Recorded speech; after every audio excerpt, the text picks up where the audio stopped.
Without further ado, Kaido, take us away. No more live Kaito reactions. Now we're getting pre-recorded Kaito reactions. Which means I can Uh, edit. I can edit out any time that anything that I don't like.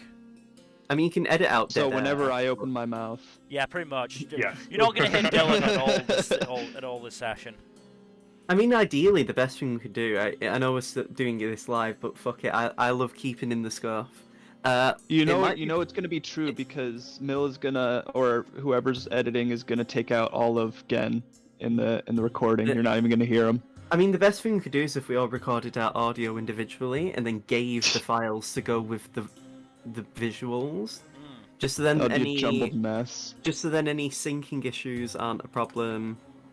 Because that's usually what happens with like stuff anyway that's recorded not in person. But that's for another time. For now, though, last we left our heroes, Felix, the recording this episode, Eledrin, Seamus, the apparently flight training bard, Yeah. and Aldane, just Aldane, the half elf, Who just happens to be here. and That one a asshole. currently at the moment absent Dairon, the Genasi rogue, with the four of you plus Turim having left Centralis and made your way by boat. You were asked to assist with with various jobs around the boat just to sort of earn your keep. Some of you would have made friends with the people or at least got on good terms with them. It was a pretty dull affair, but to be fair, like the whole point was it was meant to be just a breather where you don't even have to like worry. And I also just didn't want to rush things. Like I don't want the pacing to be off. And we But didn't want anyway. a murder on the Orient Express idea. I mean, you could have been fought on the boat at any point, but thankfully you didn't get boarded. Mm-hmm. I had encounters and monsters prepared if you ever got attacked out at sea. Even worst case scenario, a Kraken, but at that point it would have been a TPK, so... Release the Kraken! But anyway, you are now off the boat. As you can see on the map, however, Torrent, there is actually some distance between Torrent and where you actually disembark, like get off. It will take. I did the calculations, and it'll take you about a day to actually get to Torrent after leaving the port. Like almost an entire, like an actual day of time. Lovely. So yeah, once Cool. you get off the boat, you are immediately I say immediately, like the weather's a lot more warmer than you probably expected. You know, it's not like everywhere else, like on the west, where it's a lot more temperate, or even just straight up colder. You know, it's like the sun is out at this point. You know, it's quite I say sweltering, but you know, especially for Aldane, because he's in like armor. Like, it won't take long for Aldane to start getting a sweat on. Mm-hmm. As you sort of look around and you see like the architecture, it's also just very different. Even the architecture alone compared to what you're used to. Oh, again, Good timing. literally just starting the session. If you're talking, we can't hear you.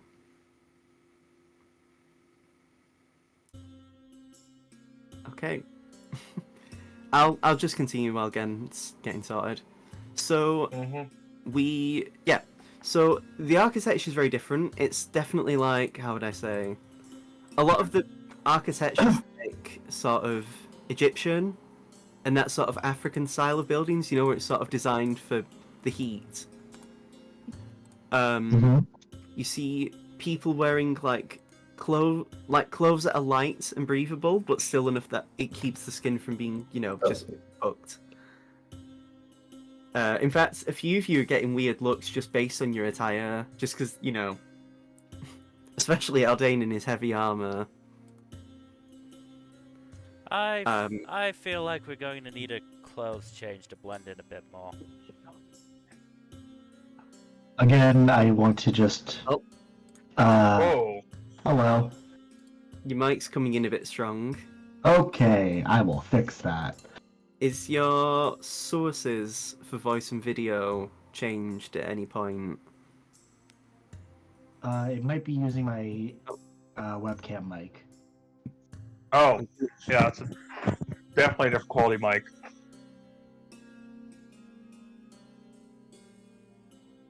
But yeah, as you sort of look around, like, you know, get used to what you're looking at, you do see a very familiar blue-skinned and similarly blue-haired gentleman approaching you with a very big grin. Hello there. Ah! Hey yo! It's good to see you guys! As it is Torrent, the man himself. By the way, Man, that's the what legend. Darren's wearing in the chat. Let me This see. is what Darren's outfit looks like. Oh, very nice.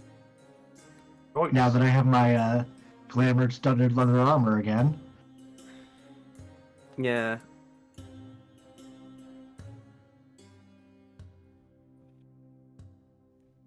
Hello, Any- Torrent. How are things? Hey, yo, bro, you've been sound a bit peaky there. No, but no, he doesn't say that. But yeah, he just says, "Yeah, it's good to see you all. Hey, you've been quite busy as of late. Good to hear that you got pardoned for your crimes." Yeah, no, it was touch and go there for a second. We burned down a prison. I mean, I myself in my youth have dealt with my own fair share of like moving people around. Not that I was doing it per se; it was more just long story. But it's good to see you all again, and yes, welcome to my lovely home of Pahola. This is the port, though. It will take us about a day to get to the capital. I hope you can understand that. Oh, totally fair. In the meantime, I will be personally accompanying you fellas. Hope you don't mind that. Oh, not at all. Oh, I'm Sounds sure, like fun. I'm sure Felix, and by extension, the person controlling Felix, really loves this. Well, we have arranged some transportation for you guys, because, you know, walking around in the sand in the blaring heat isn't nice. nope. I've got you guys 2 separate camel carts. Just because with the size of the carts, with the supplies you'll need, you'll have to have 2 separate ones, just to fit you all. Especially with me coming along, there won't be enough room for all 6 of us, you see, just on one. Mm-hmm. It also means if any of us get attacked, the other half can defend the others. As we norm. Good. Mm-hmm. The situation is getting pretty dicey, though. I'm gonna have to be honest with you. Well, We're already hopefully making- we can. Sorry. Hopefully we can make that. We can make that better. I mean, now that you're here, things should stabilize in due time. But until then, we need to make tracks. We have procured you guys a change of gear if any of you want to get out of your clothes that aren't, and it's not your fault, but aren't suited to this weather. Sure. I'd Probably a take good him idea. up on that. Follow me. We can go to the inn and we'll get you some rooms for you to change. Come on, bruvs. And he makes an about face and leads you along. As you're sort of being led along, you do see a lot more, like, exotic races. You see a lot more Genasi, you see Yanti, you see a few Dragonborn and Kobolds.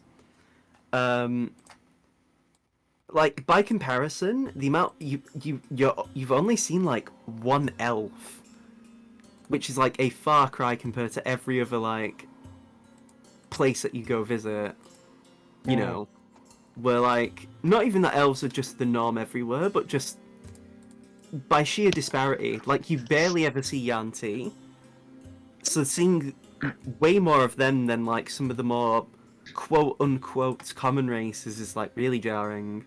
Yeah, there seem to be a lot of brown people here. No, You know. none of that. Shame on you. Like you see like several Triton and Turtles as well.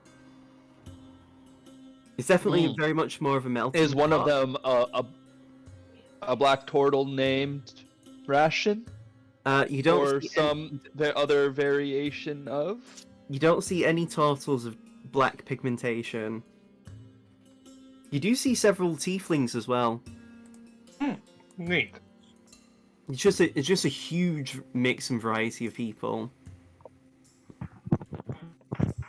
And yeah, a few of them are giving you looks, mostly just because like some of them have barely ever seen people like you guys around, or just you do stand out quite a bit just based on your clothing, even if it wasn't like suited or unsuited to the weather. It's just clearly you're from you clearly It is don't too like easy to you're make the from here. racist Southerner jokes when you keep talking like that, bro.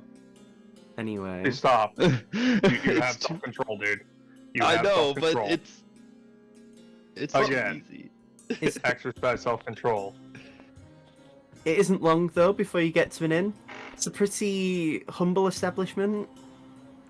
But you get led inside, and you do see a few soldiers on break, it looks like. Some of them are playing cards, some of them are just having drinks. Quite a lot of them are out of their armor, you do notice. Mm-hmm. And the moment Torrent sort of, like, walks the counter, the guy at the desk just gives a nod and hands him 4 keys. With which then Torrent just underhands them at you guys. Dex check to catch them. No. Oh. He's not like trying to be a dick, he's doing like a gentle underhand. Unless you were drunk, there's no reason why you wouldn't be able to catch him. Mm-hmm. What if Seamus is drunk? He's not though, is he? No. Unless no, he sold the Frostfang whiskey. Never mind. But you four get your keys. And yeah, you get led to rooms where you can just sort of take a moment to sort of have a breather anyway, if you wanted to, or just change. In each of your rooms, you do find like equipment that you can replace. Like for your example, Aldane, you do find. Like the armor you find seems to be more breathable compared to what you have. Like there's a bit more softer fabric involved that like looks like it's also just easier to move in. One thing you notice as well is in the armpit section is completely bare for you. Just so like your skin can actually breathe and not be just, and yeah, it's just all the clothes look really nice as well. It looks like no expense has been spared to sort of give you these substitutes.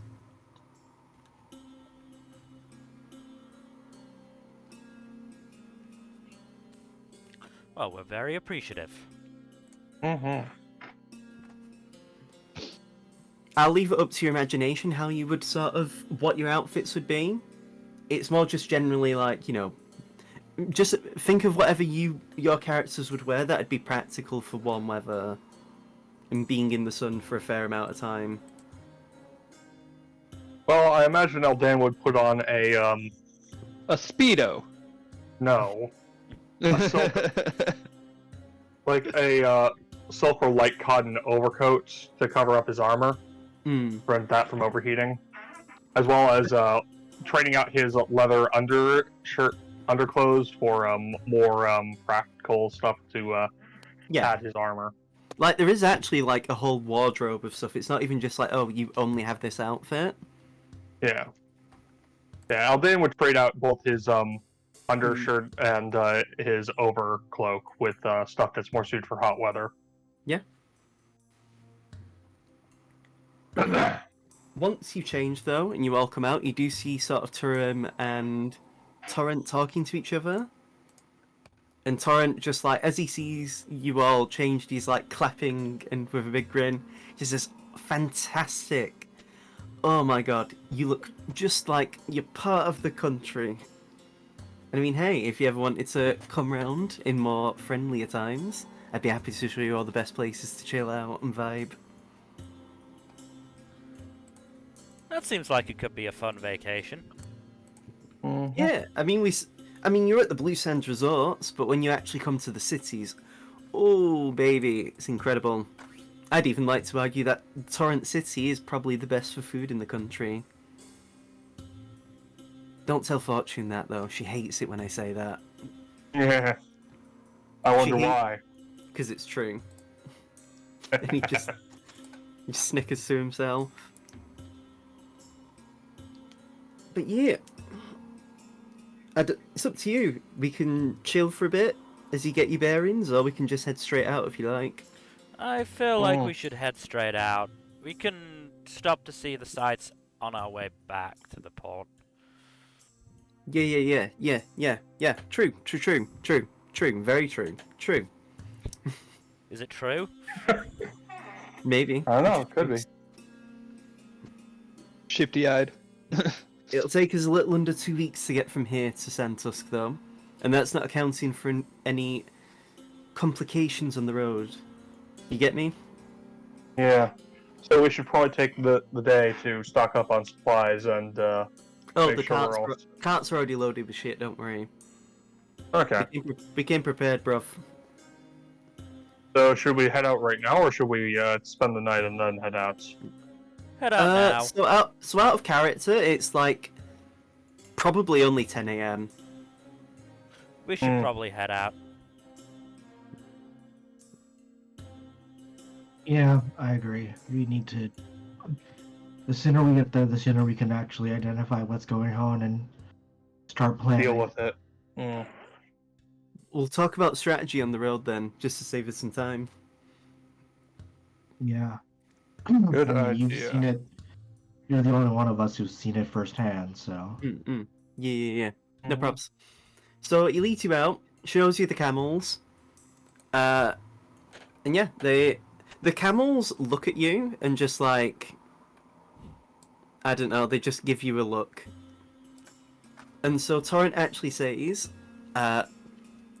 if I'm correct, if I recall correctly, Seamus, Daron, you're the only ones out of the four of you that actually have any experience with riding creatures, right? Yeah, we drive, Yep. yes, usually. Yep. I mean, I'm actually quite good at handling animals, so it's no props. So, Seamus, if you want to take one of the camels and I'll be in a separate cart. Sure. Ideally, though, because I'll be at the front with Daron, in theory, we'll be the ones keeping our sights out. And then it's up to the rest of you who wants to go in which cart. Ideally, again, it's three people per cart, so already that's me and Daron in the first group. I'll Be go. in the front cart as well. I have a decent perception.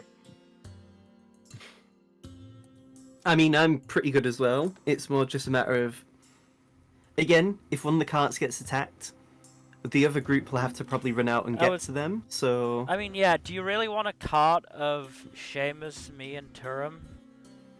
That seems No, like a that's a bad good idea point. putting all the squishies together.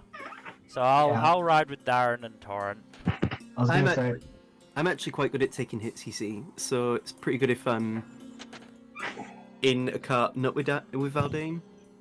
And he actually pats his chest because it's actually covered, and you do hear like a metallic like noise from him patting himself. Clang, clang. yeah, having someone else aside from Aldane who can tank a hit or two before getting to me, before it gets to Felix and Seamus. But it's all good anyway. I'm pretty good at being in melee, so no props. Alright, I'll be in the second cart then.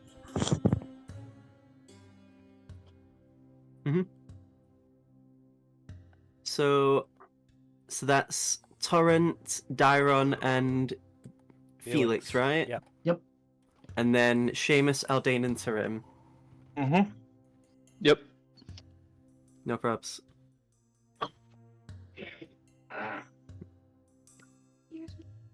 Just checking a thing with Torrent.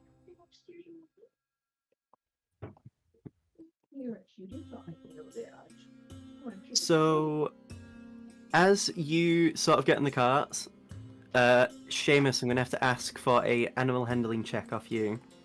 Turim doesn't need to Yep. make one because he's already the camels actually don't mind him.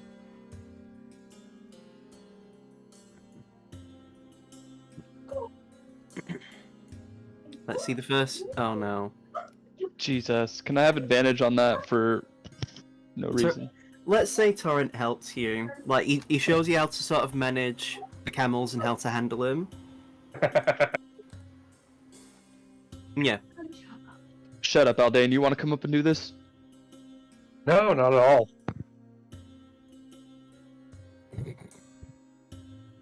Right then. Ready to make tracks? Sure. Yep. Yeah, boys, let's go. And so, as you get in the carts and you make tracks, Dairon, give me a vehicles check. I'm only going to ask it from you because you're the one effectively going at the front. So Seamus can sort of just lag behind and not really need to worry. Yeah. So as you send off, as you sort of like leave the port, you do see several people actually waving you off, and a few of them are actually like really like, they look a lot happier now that like you've seen, you know, people off your ship like ending humanitarian aid. You know, they're giving like food, extra clothes, just doctors and just stuff like that. And seeing Torrent with you guys looks like it's given him a lot of hope. And so, as you leave the, what do you call it? As you leave the city, and yeah, it's the city, the port, Torrent starts to fill you in on what's going on. And so he's just like telling you, yeah, bruvs.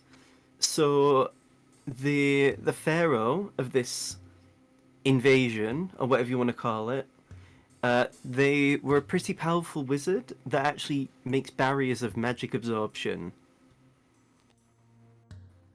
Interesting. Huh.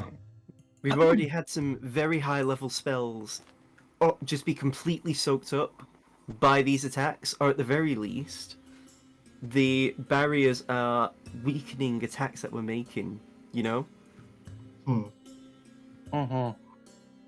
We had one of our best spell slingers use a very high level lightning bolt, and it just completely got no-selled by a pretty fuck-off annoying undead boy. That sounds fun.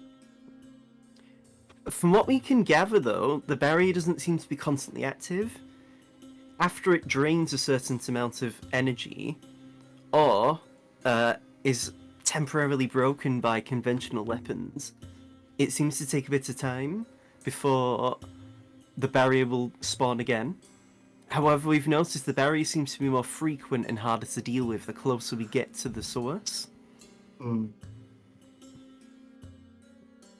So as it stands, like, from where we are right now, it's not too bad, but it's still, you know, annoying. So, I guess the question is, are we within... Is the barrier covering the whole of the country at this point, or... From what I can tell, the furthest seems to be, and he takes a bit of time to just think. From what it seems to be, it's about, the berries only seem to start spawning within about 100 or so miles out.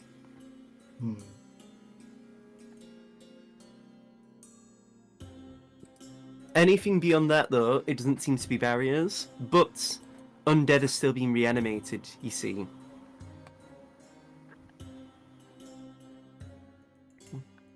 We're having to basically burn any corpses of people that are being killed by these mummies, because even they themselves are being brought back under this big bad thrall.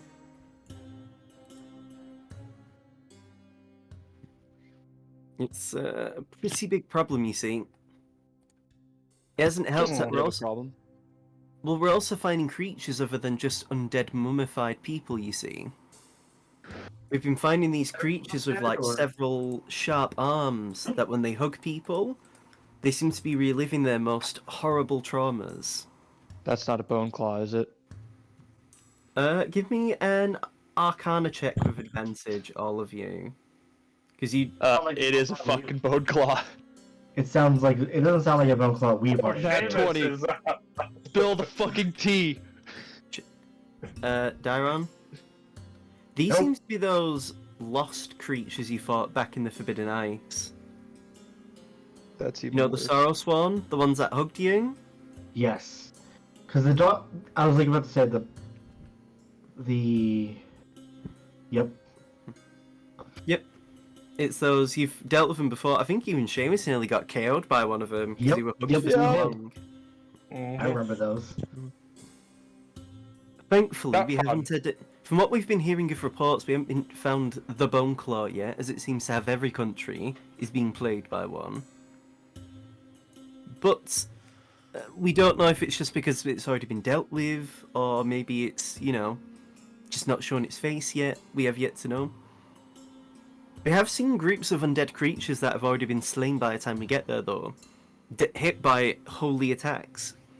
And while we do have a small battalion of paladins and clerics, it doesn't seem to be from any weapons that we ourselves own. Oh. So it seems like possibly some wandering do-gooders helping us, but we've yet to make contact with this person. What do you mean?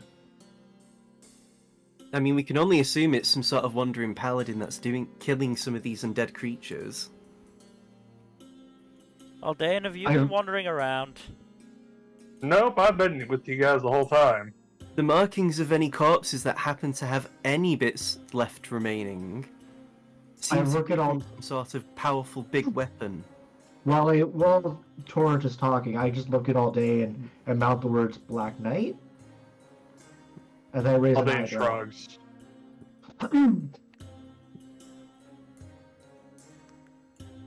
Torrent, have there been reports of the Black Knight running around? Either on this either on this side of the continent or...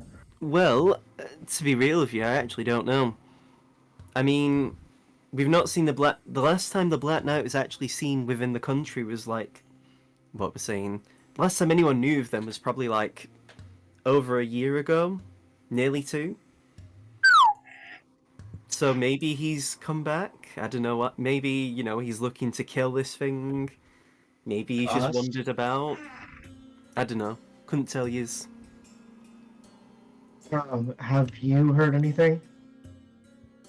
Who? Tarum. Turim lifts the head up because they're in the middle of a book. No. I don't really keep tabs on the Black Knight. Okay, I was just curious if maybe you had heard. No, You've been on the, I guess, top side rather for the last few weeks. Yeah, of course. It might have been something that came up, but no worries. But yeah, Torrent continues and just says, like, we've also been dealing with many displaced creatures, you see. A lot of stuff from underground seems to be coming upwards. We've already seen a purple worm in outs and abouts. Oh shit, tits. Let me check. Give me an Arcana check, all of you. Again, the player knows what this is. Dairon Yeah? does not. Yeah? I think Felix Hold knows on, what Dairon this might is. actually know this because they were part of nature or Arcana. Arcana. You've heard of the purple worm, Dairon, but you don't really.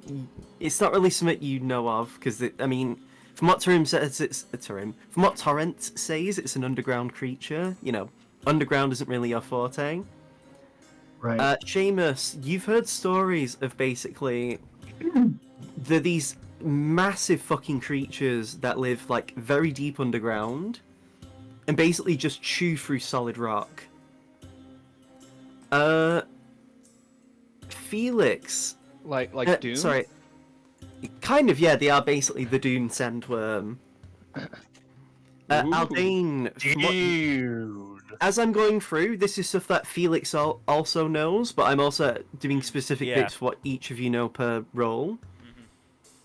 Mhm. Aldane, you know that purple worms are actually quite dim-witted, and they sense by sound. So you've heard stories of people who deliberately make noise or like will toss objects to lure the purple worm to attack wherever the noise is being found at. Felix, you know that, yeah, similar to everything that I've just said before, purple worms typically are even found to just suddenly attack or get in the way of underground fights just because of the sheer amount of noise that might be happening, like... We must harvest the spice melange. And it's one of them, though, where, what's it called? Drow, Duragar, Mind Flayers, several underground-like civilizations are known to basically use wards to keep away these monsters. Typically, though, when a purple worm actually burrows through the ground, they're also known to just constantly excrete and consume the rock that they burrow through. So they're known to actually have a lot of precious gems and materials inside their corpses. If, you're strong enough and stupid enough to try and mess with one. I don't like the sound of that last bit. Oh no, I can't say I'm anything. stupid enough. Also, to be fair, purple worms are also considered a boon to some people, because purple worms rarely, if ever, return to any tunnels they've burrowed. So if you find a purple worm, if you find a tunnel that you know has been dug by a purple worm, it's probably safe to burrow through. Yeah. It's actually safe to sort of travel through, even. Yeah. Probably. I don't like that word right now. I say probably, but the chance is like very low for it to come back, unless for some reason a lot of prey is in like back where it came from, like through a tunnel it's already been through. You'll probably never see one like coming, returning to the scene. 'Cause you'll already be dead. What? It's just because they genuinely rarely return to their own tunnels that they've already made. I know that was a joke. Ome wa mo shinde. Oh my. You also know that, basically a purple worm is like faster than any of you are on foot. Like, none of you are going to outrun a purple worm, so the only way is to basically outsmart it. Lovely. And that's mostly the bulk of What if, and hear me out, we ride them? No. Bad idea. Torrent just shakes his head at you, Seamus. No. Just no. No, absolutely. You know it's a not. bad idea when Torrent is doing that. One thing we have done, though, because I've personally seen one of these purple worms. I have a spell called Thaumaturgy, and one of the things I can do is actually make tremors in the ground. So what I've done with a particularly nasty group of undead, I set some tremors off near the ground when I knew the purple worm was in the area, and bam, the purple worm killed about 7 mummies without me needing to even hit them once. And he just taps his head with a big grin, as if he's like, fucking galaxy brain.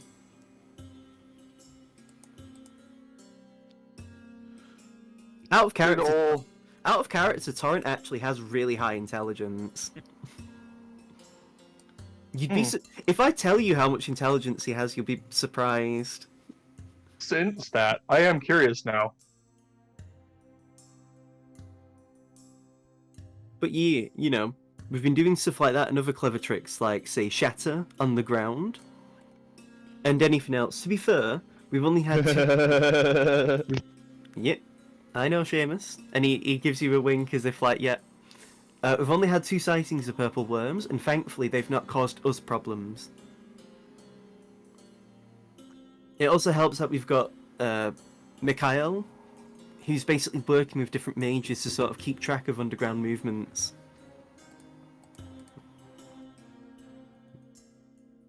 Otherwise, though, No, the only other occasional displaced creature from underground isn't very much, I'm going to be honest with you.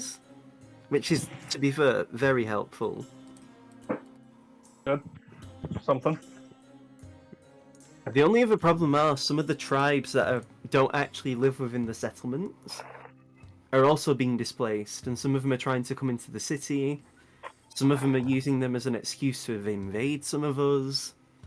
So if we get attacked by bandits, they're probably part of some of the many desert tribes that infest the lands. Well, sounds like we're in for a fun time. Yeah, I'd probably expect a few fights every day. Which is why I say 12 days to get to Sentusk, but that's if we don't get interrupted. We probably will, though. What's- So Definitely. add another 2 or 3 days onto that. Yeah. The journey from here to the capital, though, should be very safe. We have people constantly Well- on the lookout. We even have a few people stationed from Tennoyama using giant falcons and stuff to keep air watches for us. We're not going to take long to get to Torrent then, good. Yeah, if we get attacked, it's because of something that we genuinely had no means of preparing for. Which would probably be bad. It would be, Yeah. but there's not much we can do about that, bros. Really isn't. No. For the most part, though, he mostly just continues to, like, inform you of what's going on. Mostly just that, like, their orcs are on the front line, taking a lot of the heavy hits.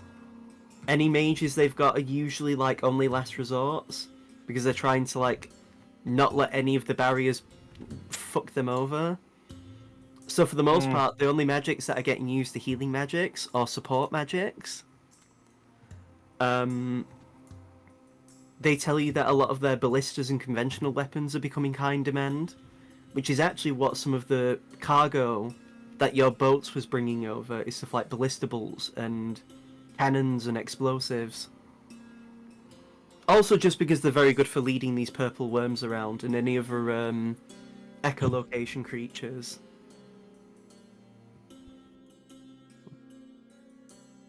Good to know. But if any of you want to talk on the road, now's probably the best time, as I'm actually going to ask, Mill, give me a D100 roll. Okay. For this entire journey, though, I will say, Term's actually just not really talking. They're just reading their book. 35. Very nice. Oh. No, That I'm would be joking. even 42. I will say, Aldane and Seamus, if at any point you want to see what Term's reading, because you're in the cart with them, you can do a perception check. I am curious.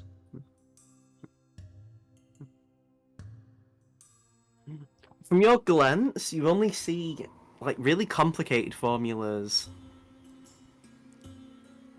A lot of it's way beyond your pay grade. Maybe if Seamus or Felix was the one looking at it, but you aren't sure. You do see some key words about magic being thrown around, like the weave. Seamus, as you sort of glance over during the ride, you see stuff about, like, using time magic to basically do various, like, interact with various concepts, and how you might apply time magic to stuff like even slowing down your own aging. Ooh. There's a specific passage about, like, how druids at a certain power level can actually, like, age extremely slowly, to the point where, like, some druids live for hundreds and hundreds of years, and you wouldn't tell because they probably only look like they're in their, like, early to mid 50s. Damn. So elf druids are even more, like, ageless. And it's basically using that and seeing how, like, how that even works, and how to apply a similar concept to other people. That's wild. Seamus is just like internally being like, ooh, damn, ooh, like reading over Term's shoulder. Probably being a little bit nosy as he's looking over his shoulder. Like Turim probably notices him at like. Turim's just sort of not even really reacting. It's hard to tell with Turim because they've got their mask and cloak on, so they barely betray much emotion. Even through body language, they rarely do. Because Turim's always been a reserved person from from the little you know of them. True. For the most part, it seems like they're not really trying. Unless they start getting uncomfortable, they rarely move. And even then, it's only really to change posture. As this is all happening, in terms of Torrent, what are the local criminal guilds doing? Are they helping or not? That depends on the groups. I mean, Fortune and myself have quite a bit of ties with criminals. So we've been employing people to basically work as independent agents for us. I mean, Fortune actually still runs a piracy group. So we've been making use of them to deliver cargo and make deliveries for us on behalf of the country. In exchange for basically either lightening crimes they've done, or other such means, like, I don't know, making, like, basically doing favors, you know. I can help as well if you need that on that front as well. It's less your brand of work and more just generally, like, smuggling and that kind of shit. It's not that you wouldn't be helpful, but sneaking really isn't part of the process that we need and that kind of business. Unless you've got any contacts in Bovetman, but unfortunately,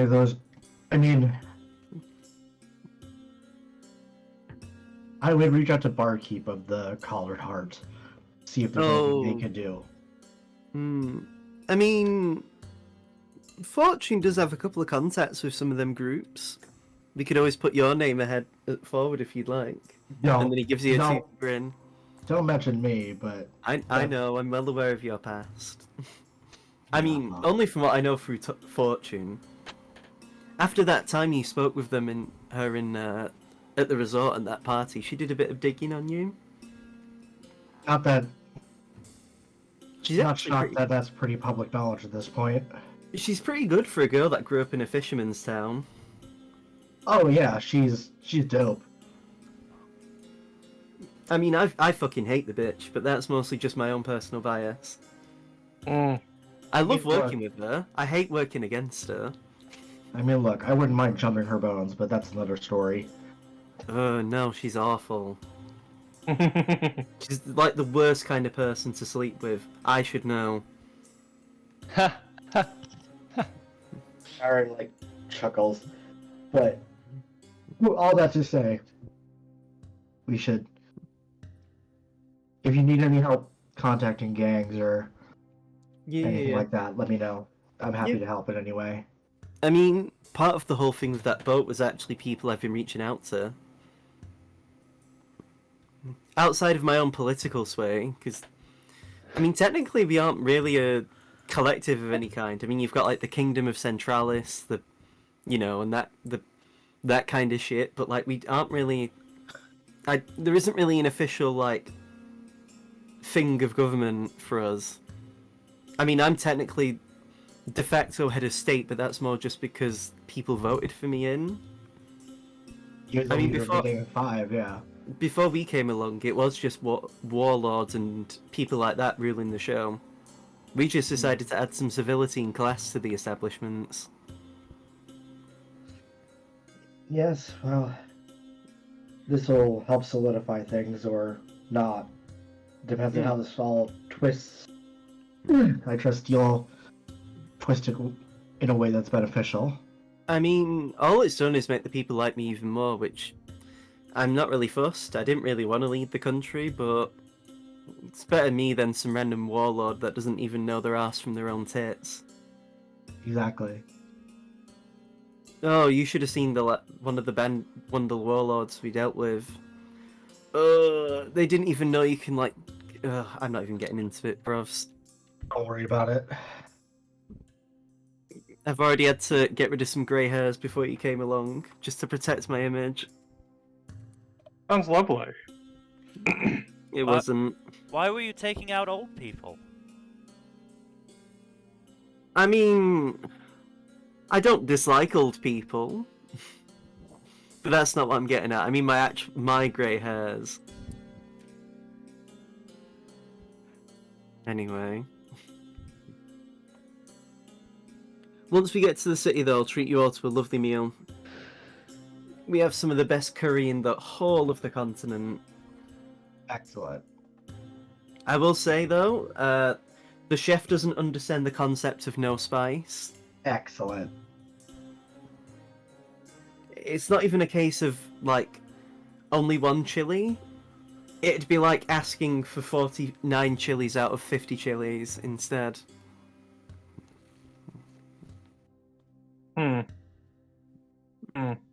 All I'm gonna say is, there's a reason why we have ensuite bathrooms in our hotel rooms. Boy.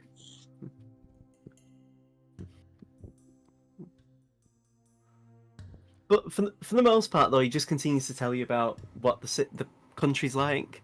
You know, what he's done. You know, he also just tells you how, like, what each city-state does. Because, like, Star Meadow, for example, is actually the treasurer of the country, so it manages a lot of the finances.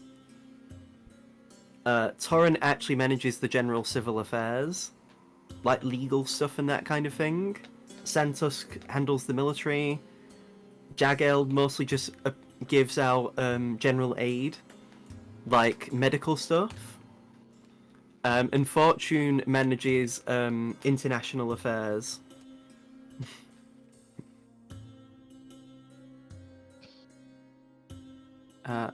Eventually, though, you do actually have to stop because you do need to rest, as it eventually becomes nightfall. Along the way, you do see a small checkpoint. It's like this small inn of sorts, like halfway along the road. It's pretty empty at the moment, though. There's only like 2 people there who aren't guards. Once you get there, though, you are given rooms. You do have to share them, unfortunately. I can live with that. It's 2 people to a room. So who's bunking with who? I'll I'll show. say Felix. Yeah. I'll then go with Seamus. Nothing personal, Oh. Aldane. Wow. I didn't realise Aldane was going to take the bullet like that. That's so nice of him. Thank you, Aldane. This is me as this is me as the GM, not like. Wow. Turim just shrugs and says, "I'll bunk with anyone who wants it." And Torrent's like, "Yeah, bruv," and he brings his arm around Turim's shoulder, and she says, "We're gonna have the best of fun. By the end of this trip, we're gonna be the besties of besties, bruv." Can I room with Torrent? Turim just lowers their eyes and shakes the head and sighs. Okay, fine. And they just go to the room. Turim's mostly just gonna like go to sleep already, or at least rest up. It's up to the rest of you what you want to do. There's the tavern you're in, like the inn, and there's also like a couple of shops outside, but there's not very much to do. So if you want to like chat amongst yourselves and go over a game plan, you can. The room has a window, right? All the rooms have a window. What's the view like? Sand. The occasional dunes and trees. Any interesting is- dudes? And then you see a mound moving across the sand Any what? as the sorry? worm approaches. Any Oh, no. interesting looking dunes, or just Sand piles dunes. of sand? Piles. Okay. I mean, you do see some bits of crags and like stone and, you know. But for the most part, it's a pretty like dull affair. I mean, if you actually zoom in on the map, you do see like a lot of like water like small rivers and small rivers leading through the country. In the very Oh. far distance, you do see what looks like probably a river. But otherwise, yeah, it's not anything too special. Felix will just sigh and shut his sketchbooks then. Yeah, there's not really much to draw. And you could, if you wanted to, still go for like some actual artistry from the sands, but probably not very inspiring. No. Could always be an opportunity to do abstract work. There could be like a single cloud in the sky you could paint. Could be. At that, Felix looks up at the sky. There's some clouds. It's beginning to get dark, so you do see stars in the sky as well. I was like half joking, but was that actually a good idea? Nah, I was sort of hoping. Because you would think that the night sky would be a lot clearer out in the desert with no light pollution or anything. I mean, there's not really... Electronical lights aren't really a thing in the setting still. It's... Light pollution is still a thing with like gas lamps and everything like that. Oh, yeah, but even then, like... I mean, The closer you are to a Centralis... city, the more Centralis- it's... Centralis has some, but Centralis is usually quite good at being friendly like that. For the most part, they use magical lights, but even then, they aren't like too bad.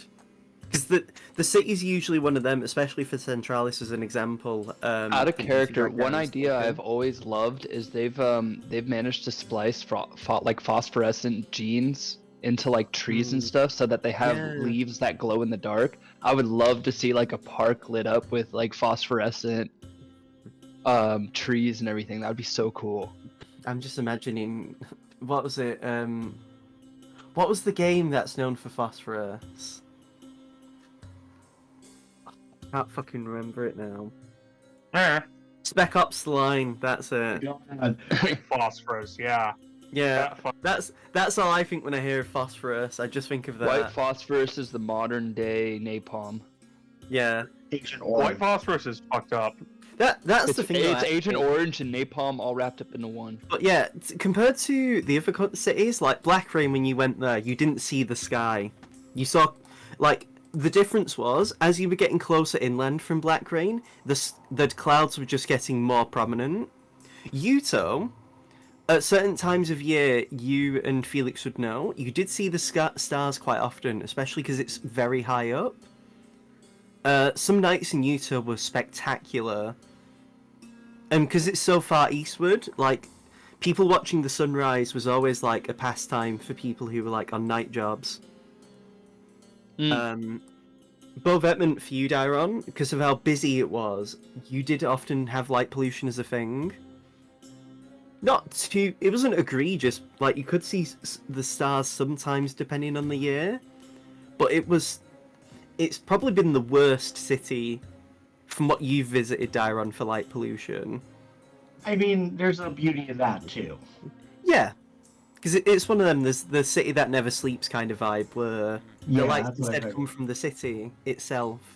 But yeah, honestly, especially because you're on the road, the sky does look very beautiful. And yeah, you... Actually, I'm going to make a roll.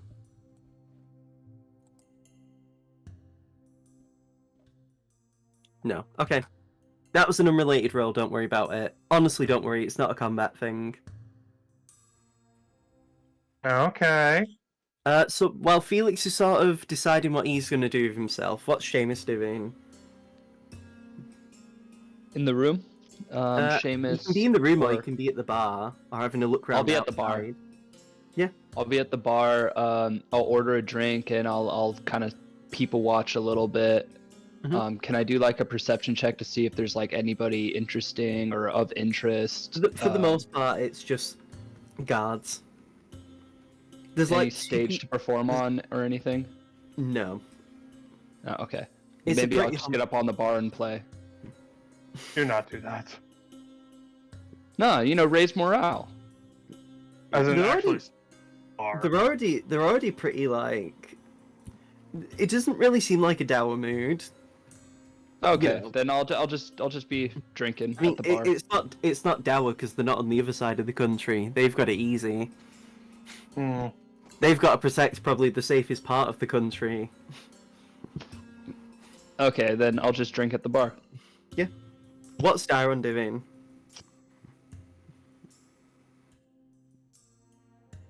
Going for a walk. I'm gonna Like go a walk for or a a walk. walk? Avocado! Let's questions. Questions for later. What would Aldane be doing? Well, they would go out of town for a little bit, just see what's up before coming back and grabbing a drink at the bar. So yeah, Ooh. as When Haldane gets up to the bar, Seamus is a little tipsy. they wouldn't really be too much like for the most part. You're mostly just getting like quite light in alcohol drinks. You'd have to drink a lot to get drunk. Exactly. Yeah, and they No, I'm kidding. They cut you off all the time. it's one of them. Like some of the stuff's going to the actual guards, and because of general shortages, because you know the country's kind of in date, like you know at risk. Mm. They're not really bringing out the heavy stuff because they don't. It's one of them. You get told they actually Torrent specifically is like done a light prohibition.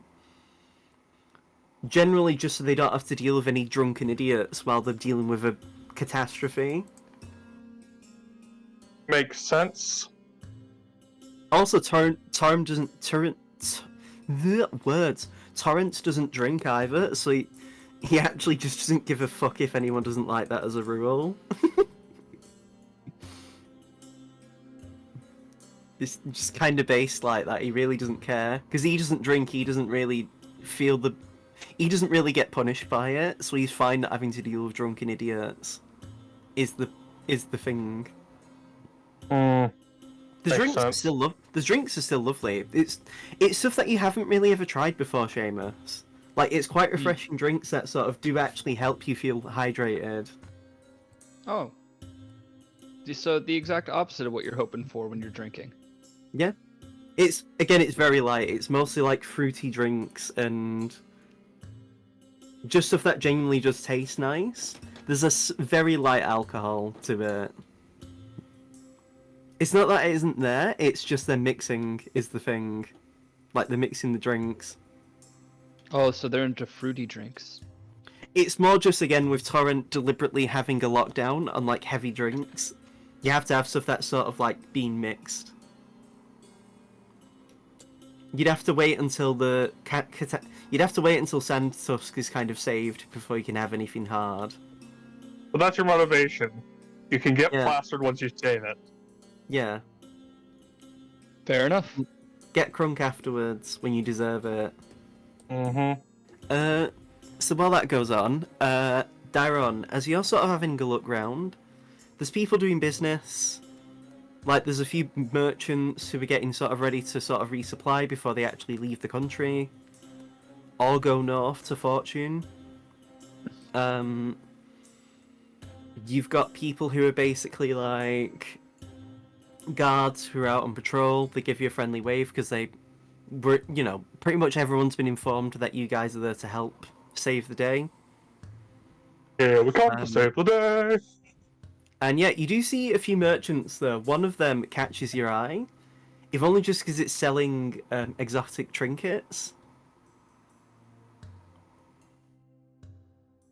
A Yonti merchant just says, "Hello, my friend. Would you like to partake in some wares?"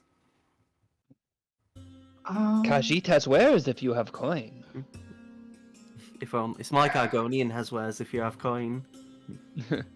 What are you selling? The lusty Argonian. What are you buying?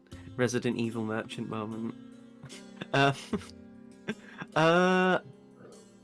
Well, my friend. We have a few little knickknacks here and there. We have some holy symbols for various gods. We have lockets that we personally make. So if you had a special someone you wanted to give a gift for, you could. We have various jewels and crystals. We even have like a couple of special chess sets. Got that good blue crystal? One chess set is made from various bits of painted coral found deep within the water, just along the reefs. We also have one of our specialties is rare necklaces, and they reach inside a wooden box and pull out this necklace, and it is this like black gem of sorts. Let me find the thing.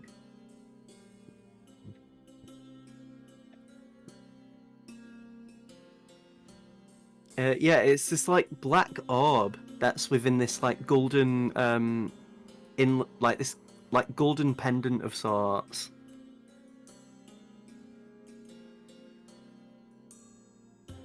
This, my friend, is a extremely rare and hard to come by black pearl.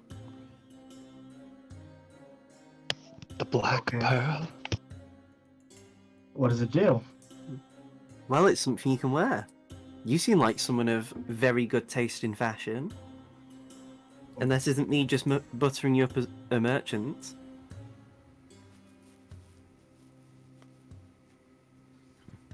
Darren kind of inspects it.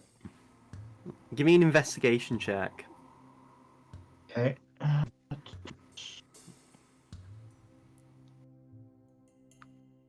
Honestly, this is genuine black pearl. Oh, And the wow. gold is actually like good quality as well. What? This is nice. I have a few friends from Belvetments who, sometimes when things go missing in transit, as he gives you a wink, I have some contacts that bring me stuff. I can tell you from Belvetment. Hmm. I slip into Cant a little bit. Their smile widens, and they begin to speak in Cant.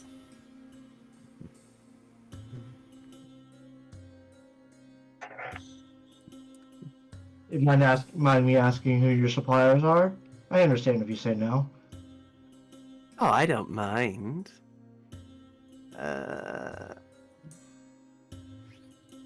It's from the well, the Jade Jewelers and the Denim Sabers had a bit of a falling out recently, you see.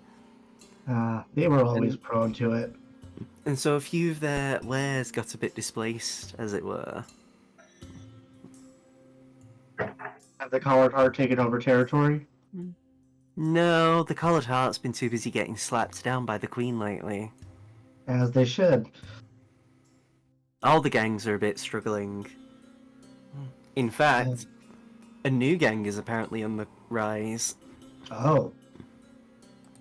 Hmm. The Slayer's take? Imagine, that'd be funny. Let me think for a moment. They're a bit of a small group. They're not too big, but they have been making a couple of waves lately. They are the... Let's see. The...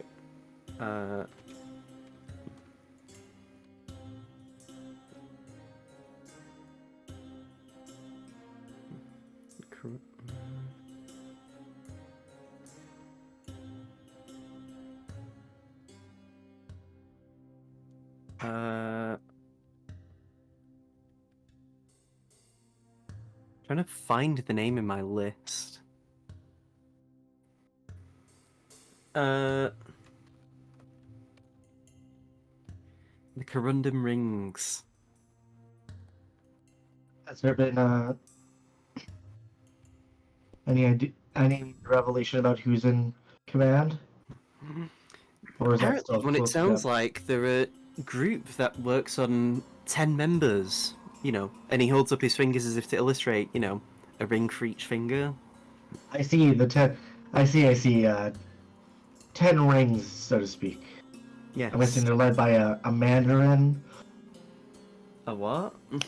A mandarin orange. Oh, Really doing the Marvel references now? I wasn't even doing that. No.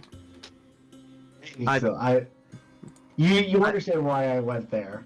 I enjoy good movies. Fair. I love watching a movie that's 90% CGI, only for the hero to again beat a villain that's got boring motivations. Sure, Shang-Chi is actually really good. Okay, I mean fair. Oh, is Mandarin in there? Yeah. Oh, fair. The OG. No, but yeah, he just says, yes, there's a ring for each finger, and This is the Kotsky reference. from one of them, they're all based on different jewels, from what I've heard. I see.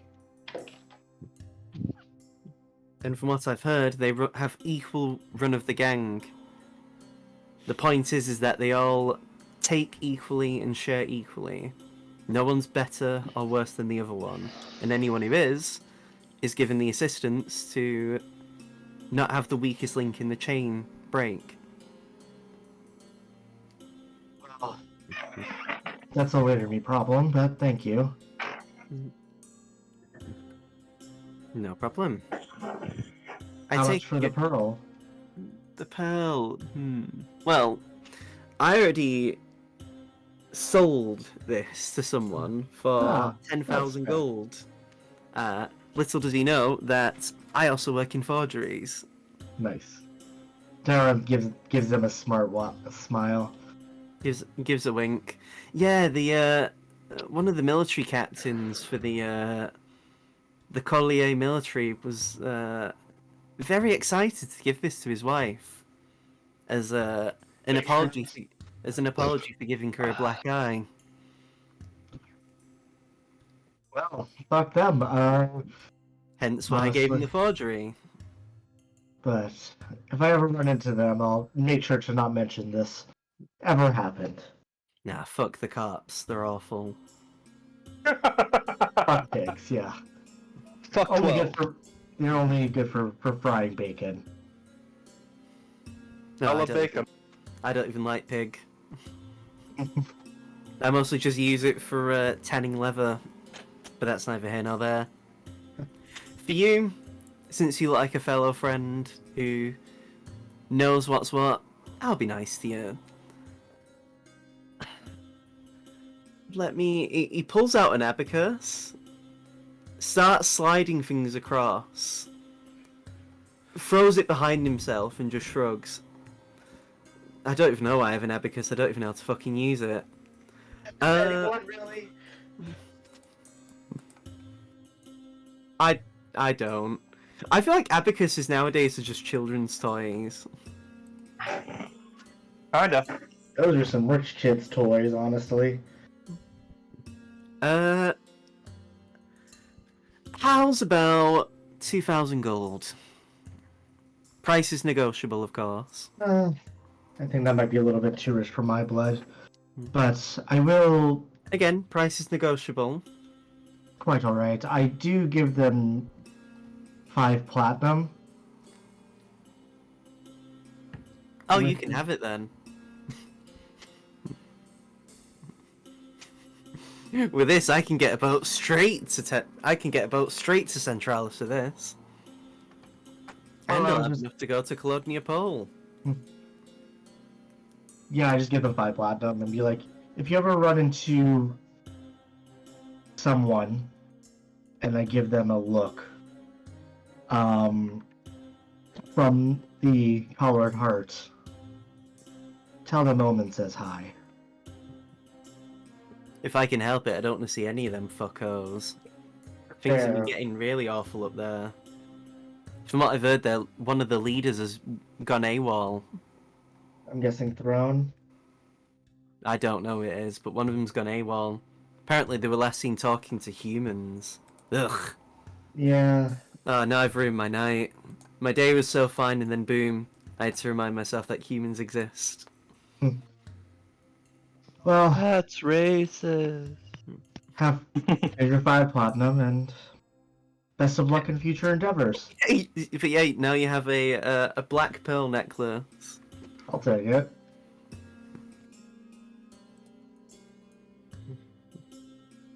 Yeah, actually, as soon as you gets the money, he already starts packing up. I was gonna leave at the end of the week.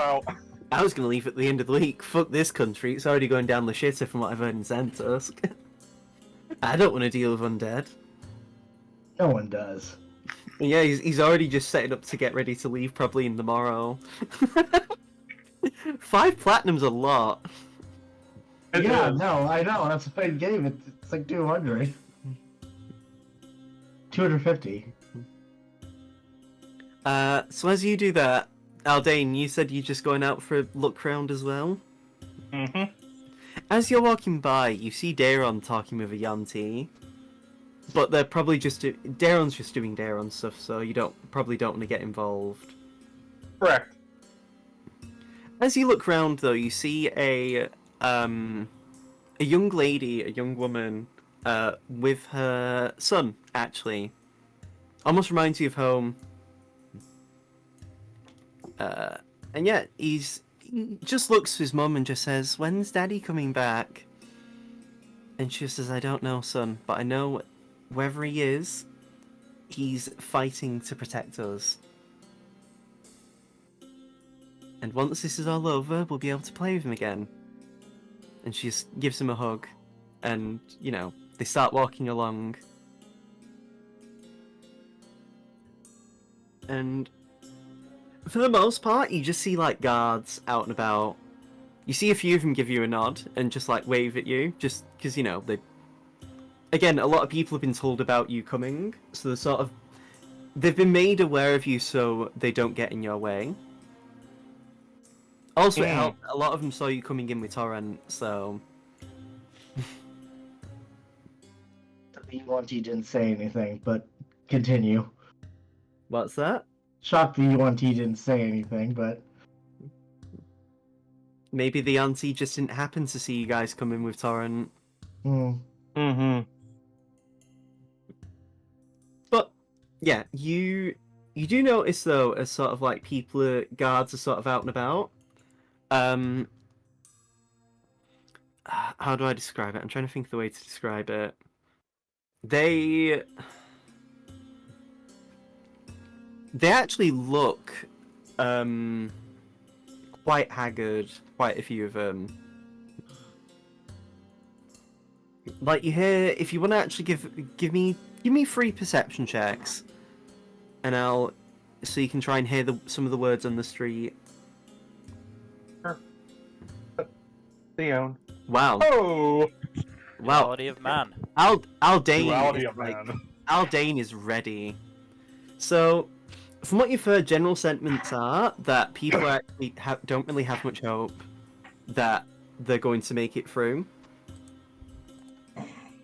You know, some of them have said that they've already lost a couple of family members to just random mummy attacks or undead. Amongst it all, though, you do hear a very juicy bit of info that apparently the Black Knight has been seen along the route between here and Sandtusk. Lovely. And the Black Knight seems even more fearsome than last reports have been said. In fact, He even just gets stronger every time he dies. it seems like even his armor is more impressive.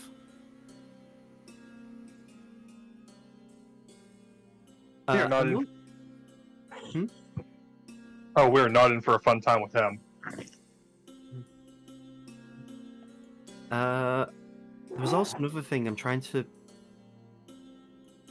look. I'm just looking through my notes to see if there's anything else that you might.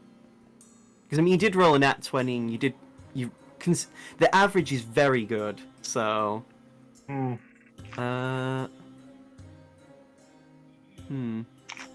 Oh, you actually hear some word that apparently in Blackrain, forces are being mobilized along the border of the country. between it and Tenoyama. Hmm. It doesn't sound like they're ready to invade. It sounds like they're getting ready to defend themselves. Interesting. And they're mobilizing a lot as if they're expecting a war.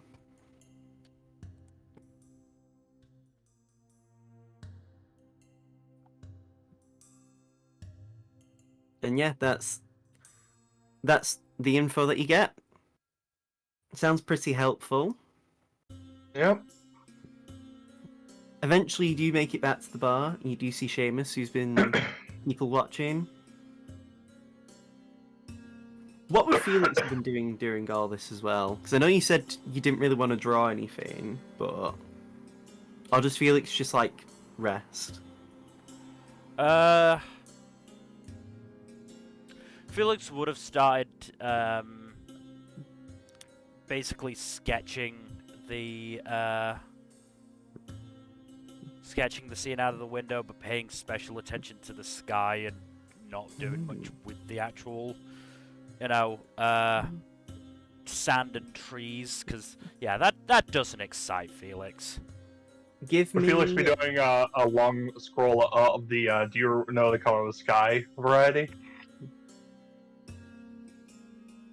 Give me 2 painters checks.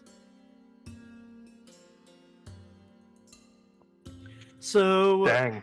at first you're really enjoying yourself, but it just gets to the point where maybe it's just because of the situation, but you just start to lose that creative spark you had.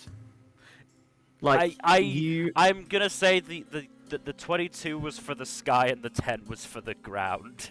Yeah, it's like the meme of the horse, where halfway along it just looks shit. Yeah. Oh, it's like Game of Thrones. Yeah. But it does look good.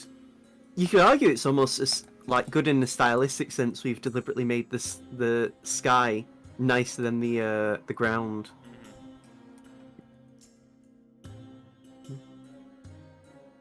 Eventually, though, you do see Torrent, Aldane, and Seamus come in. What would Darren have actually done after buying the necklace? Would they have just gone back? Just walked around a bit more. As you walk around a bit more, you actually bump into Torrent. You just see him talking to some soldiers, and he waves you down and says, "Hey, yo, what's going on, my mate?" Good, how are you?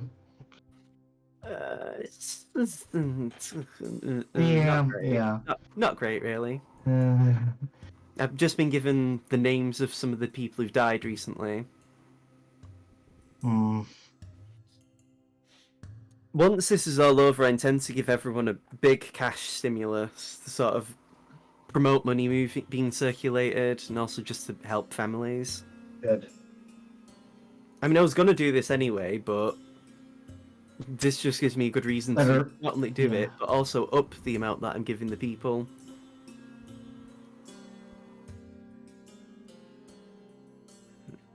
I also found out one of the mummies attacked where my old home used to be. Oh. It happens, though. But all it makes me want to do is get this dealt with sooner. Unfortunately, I'm not going to be able to come with you, though, to deal with the big boss. We've got to be on the outside to make sure any more mummies don't appear while you're dealing with the big bad. Hope you can understand that. Yeah, no, totally. Until then, though, if you die or get cursed, I'm the man for the job.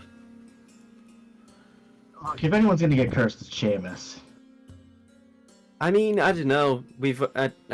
Jokes aside, we've been getting a lot of people on the front line getting cursed.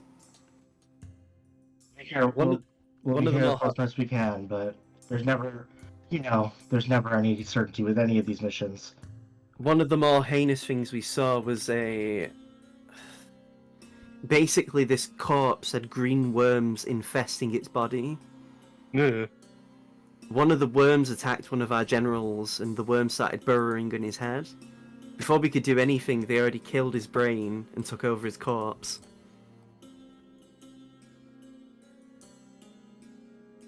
This is... sorry to bring down the mood, it's just, this is the reality. I mean, we burnt. Here. It's partly why we've been burning our corpses. Not a bad idea. Mm-hmm. If we've not been doing It's that, like when the knockers. if we've not been doing that when we've been taking advantage to drown beings in sand, and then blow up the sand dunes. Got to nuke them from orbit. It's the only way to be sure. We had a statue between here and Santusk, where the freeway mark is between Jaggle, Santusk, and here, and Torrent. And it was a statue of actual big significance, but we had to basically blow it up at the legs to crush some undead. A lot of the people aren't happy with it, but you know, I'd rather they be necessary is unhappy. necessary. I'd rather be unhappy than fucking dead. You know. Mm-hmm. He's saying this to Darren, by the way, because you aren't there. Yeah. Figured as much. Well, you know us. We'll be careful as best we can. I know. But there's never any certainty with these things, but... Well, Such you've as- been. I mean, you're currently what, 3 for 7? 4 for Never- 7 even? Luck's sometimes even the best, even people who can succeed consistently fail. But I mean, if you fail, then we've all lost, because, you know, you can't afford to lose, isn't that the problem? kind of. But I mean, hey, from your track record, you've dealt with things that, in theory, most of us won't be able to deal with. I mean, not to toot my own horn, but I'd say I'm definitely stronger than any of you in a one-on-one fight. And hey, you've still been able to deal with the odds better than what I would have expected. That counts for something. Yeah, well... It's Point- not the- it's the not just point about is, the point is Yeah. we have to keep... It's your job to make sure that, you know... I know. I mean, I'm not. It's one of them. I'm not downplaying or overplaying anything. As an adventurer who's been around the block for quite a while, I'm pretty good at assessing the situations, and Point I'd is- argue you've got a good chance of it. I've been on the front line already and seen some of the worst, and I'd say you can handle it, or at the very least, you'll make it out alive. That's the plan. I think people forget that even though luck goes into a big part of some fights, improvisation's pretty big. It's pretty key. All that to say, though, it's your job to think about what comes next if we don't come back. I mean, if you don't come back, I mean, I actually know Akira, so I can just sending him. I mean, I actually talked earlier, before you guys got into the country, with him and Oryx and stuff, and they said they're going to be sending backup anyway at some point. They didn't say whom, but they said someone or some people are coming. So in enough, theory, in theory, you won't be alone out there with just the 5 of yous. Whether that means they get here sooner, whether that means you're already inside the belly of the beast, just shrugs. I don't know. For now, though, I'm going to drink because I haven't drank in a bit. Not alcohol. I don't drink alcohol. Oh, you should see some of the people. I put in a prohibition recently and they've been furious. Oh, I'm sure. I mean, I don't want people being pissed. We've already had people drinking to, you know, forget their woes, only to be so drunk they've become a hazard. So I implemented a national prohibition. Fair enough. I mean, a lot of the time we've also been using the alcohol to burn the bodies. Can't really risk it, yeah. We really can't. But otherwise, we've been doing pretty good, you know. Even though I'd argue all across this continent we're a strong people. Get that too. We've been dealing with constant strife and suffering, but all it does is serve to make us stronger. It's a later you problem, but I've heard tale of the corundum rings. Oh, yeah. Fortune's been keeping tabs on him. Okay. If and when we make it out of this, I'd like some of that intel. I mean, I can tell you what I already know. It's 10 people, they all try and be equal to each other. Apparently, they cause a stir because they fucked over the Collared Hearts by leaking some classified info that they had. Namely, that their leader's been consorting with humans. Not long afterwards, the leader, or at least whoever Throne is fucked off somewhere. Gone off the grid. Couldn't tell you why. Neither could I, but we're gonna have to go into Bovevin at some point and deal with that. I mean, from what I've heard, one of the Corundum Rings members was a former Collared Heart member. I think it'd be a good idea for me to get some intel, just so I can... I mean, I keep track of that shit just in case it affects us. We already had the Denim Sabers try and cheat us out of some stuff. I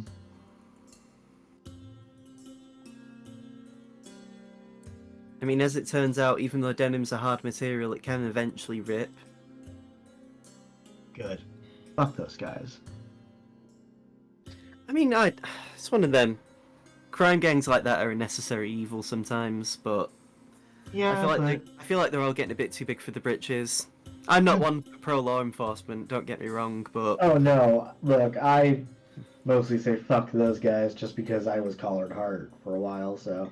I mean, you know, I'd argue there's some exceptions. I mean, I've seen Kuro and some of the guard in Cordis, they seem to be pretty good people.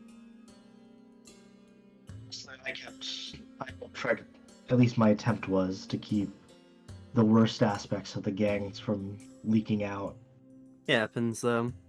I mean, I was actually part of a warband before I became an adventurer. It's only because I met a certain someone that I quit that life. But that's a story for another day. Maybe when we all make it out alive and deal with this Dracolich, I'll tell you. It's not a story I like talking about, though.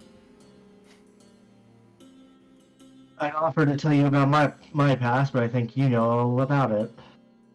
I didn't actively look into it. It's just because, you know the chameleon girl, right?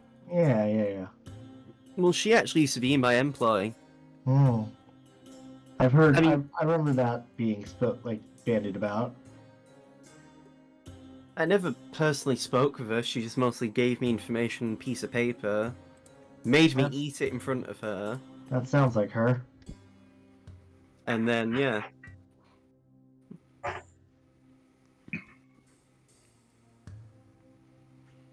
But yeah, for now though, I'm gonna rest up. I'm pretty tired.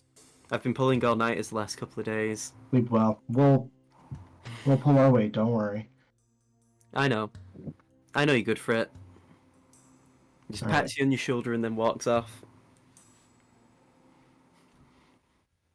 When Aldane and Seamus, the moment you see Torrent go into the bar, he just does a loud like woo, and just go like does a woo. All the guard and some of the people look at him, woo back. He goes over as if he's ready to talk to him, and just walks past him and goes to his room. Walks in, doesn't respond. Wild guy. Doesn't He looks even. He comes in, looks ready to party, and just goes to bed. He just baits him. Me as fuck, though. You watch Dyron come in, doesn't say anything, goes to bed.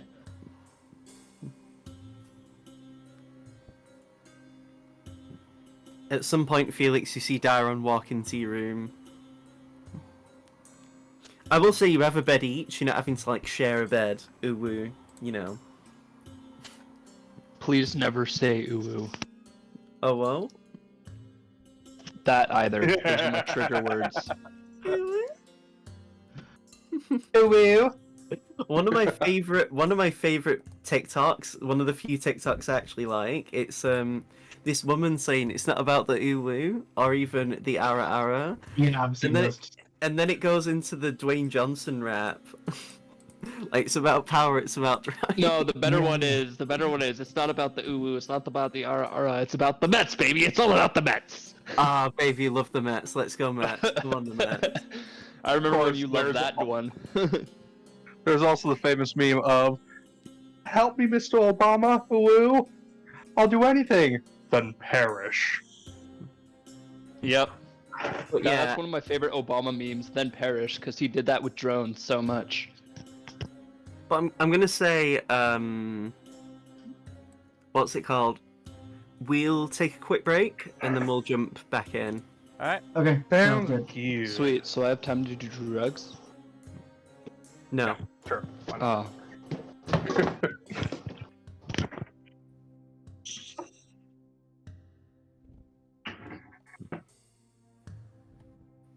I've been thinking of actually writing a character for a campaign if I ever join one now. If anyone's still here. Yeah, I'm still there. here. Yeah, I've been thinking of writing a character. It depends on the setting, but I've been running a draft anyway for a specific opportunity to play this character. Basically they are a bard that tells jokes. Their name is Riku. Do they have a blade that's shaped like a key? No, but this is the name in the general chat. Riku Manatsu is the name. Ah. What? What? Nothing, just continue. Yeah, no, yeah, a lot of their jokes are based on wordplay is the intention. Yeah. And you know, stuff like vicious mockery would be like actually clever stuff. The intention is for that anyway, but Right. again, it depends on if I ever become a player again, because I've had more fun as a GM than I've been as a player. So, like, it's not even like I'm not even lying. Like, because again, being a GM, I can just pick what I actually don't like from D&D and just not have it in my setting. You know, Or any of this, or any of this, or any system really. it's just one of them, like, with how I like telling stories, or stories being told to me, and how usually that doesn't happen in tabletop games that I've played in. Like, I like a strong emphasis on the characters. I've always loved character writing in media anyway. Like, for me, a story can be boring, or okay, as long as the characters are actually interesting, and, you know, typically it's the characters that make the plot anyway. Right. Like, I've been playing the new Star Ocean recently, and I actually really love it, just because the characters are all fantastic. Like, the main character of Star Ocean 6 might actually be my favourite JRPG protagonist. Nice. Because he's actually competent and really likable. Like, he doesn't let stuff happen if he can help it. Right. And he's also extremely funny. Like, he's not afraid to sass people who deserve it. Like, he actually feels relatable in a really good way. And it's stuff like that I like. You know, I'd like to think I've got enough variety in my cast in this setting that even at least half of them should make some people be excited to see him, you know. Like, I'd like to think when, say, Kuro appears, you know, people are happy to see him, or at least you guys would be. Mm-hmm. You know, when Torrent appears, you know, some fun's going to be had. Something's about to happen, yeah. Yeah, you know, he's about to set the mood, you know. Like, it's one of them, you know, when Turum appears, usually you're going to find out some interesting shit about magic-y stuff, or, you know, they're just a generally nice, you know, they're just a generally alright person. You know, whenever you see... I was about to say, like, I hope we've been able to, like, as players be able to match what you've been wanting to put down. Yeah, honestly, I've never had a moment where I've been like, oh, I wish the players were more like this or more like that. Nice. You know, honestly, you've all kept me on Even my with toes me? in a really good way. Like, Even with me being a total dumbass? no, that's fine. That's do completely fine. Like, it's one of them, like, there's been times where I've played D&D and just wish, I've been like, I wish one of my fellow players was more like this or that. Or I wish they'd stop doing this. Not because I think, like, oh, they're playing the game bad. It's more just, sometimes I feel like the potential just falls flat in some bits. But I also think a lot of the time it's been GMs that have not been able to adequately write good character moments. Like, what I've wanted to do for each leg of the Dracolich pieces is give someone or some few characters relevance that they deserve. You know, to avoid Rua stealing the spotlight. You know, he was going to leave after what happened with the Cult of the Tarrasque and everything in Bovetment for a while.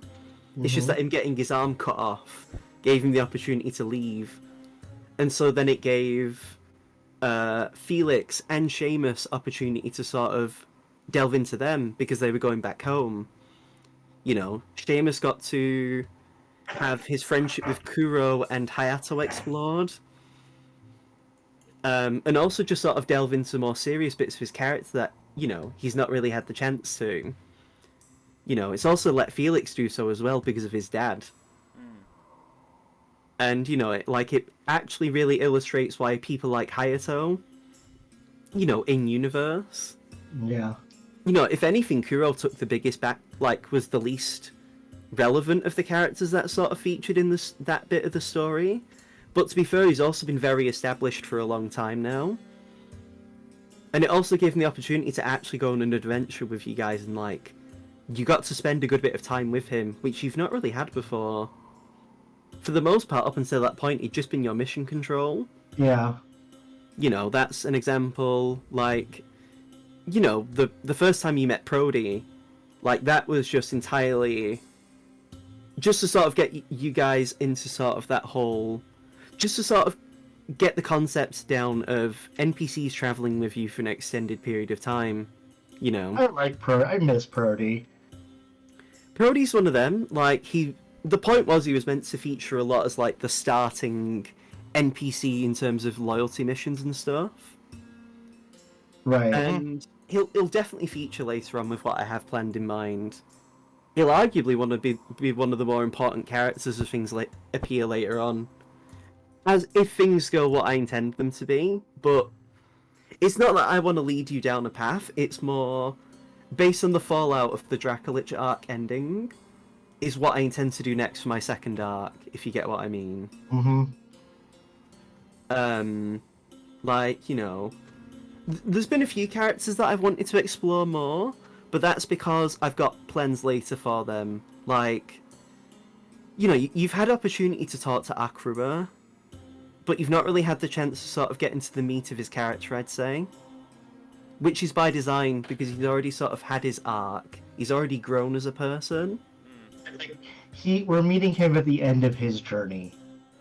You're arguably meeting him at sort of like a falling point for him, because, you know, his son basically cut ties with him, and then went missing, and now he's dead. You know, his lover left to basically fix hell and the land of the dead, and he was basically left alone. You know, he had his orphanage, but by that point, you know, the loneliness had set in, because all of his friends that he's known have basically died. You know, he's outlived everyone he's known, and, you know, ideally, he probably would have been content to live his life not having to kill any more people, because, you know, he hates killing.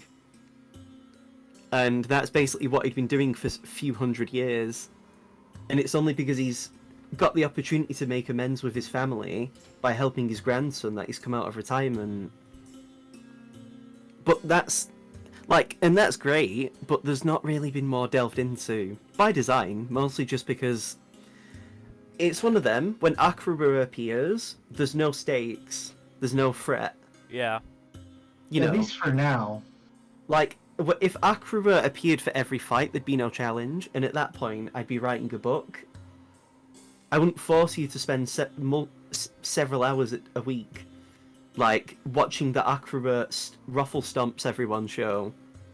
For the most part, when I do have him appear to fight, it's to illustrate how fucking powerful he is, and that even though he's kind of out of practice, he's still probably the strongest mortal on the planet. Yeah. Like, Akira would clown on the Black Knight, even I if mean, the he Black has. Knight was at full HP. Well, he did, but the Black Knight was at 4 HP.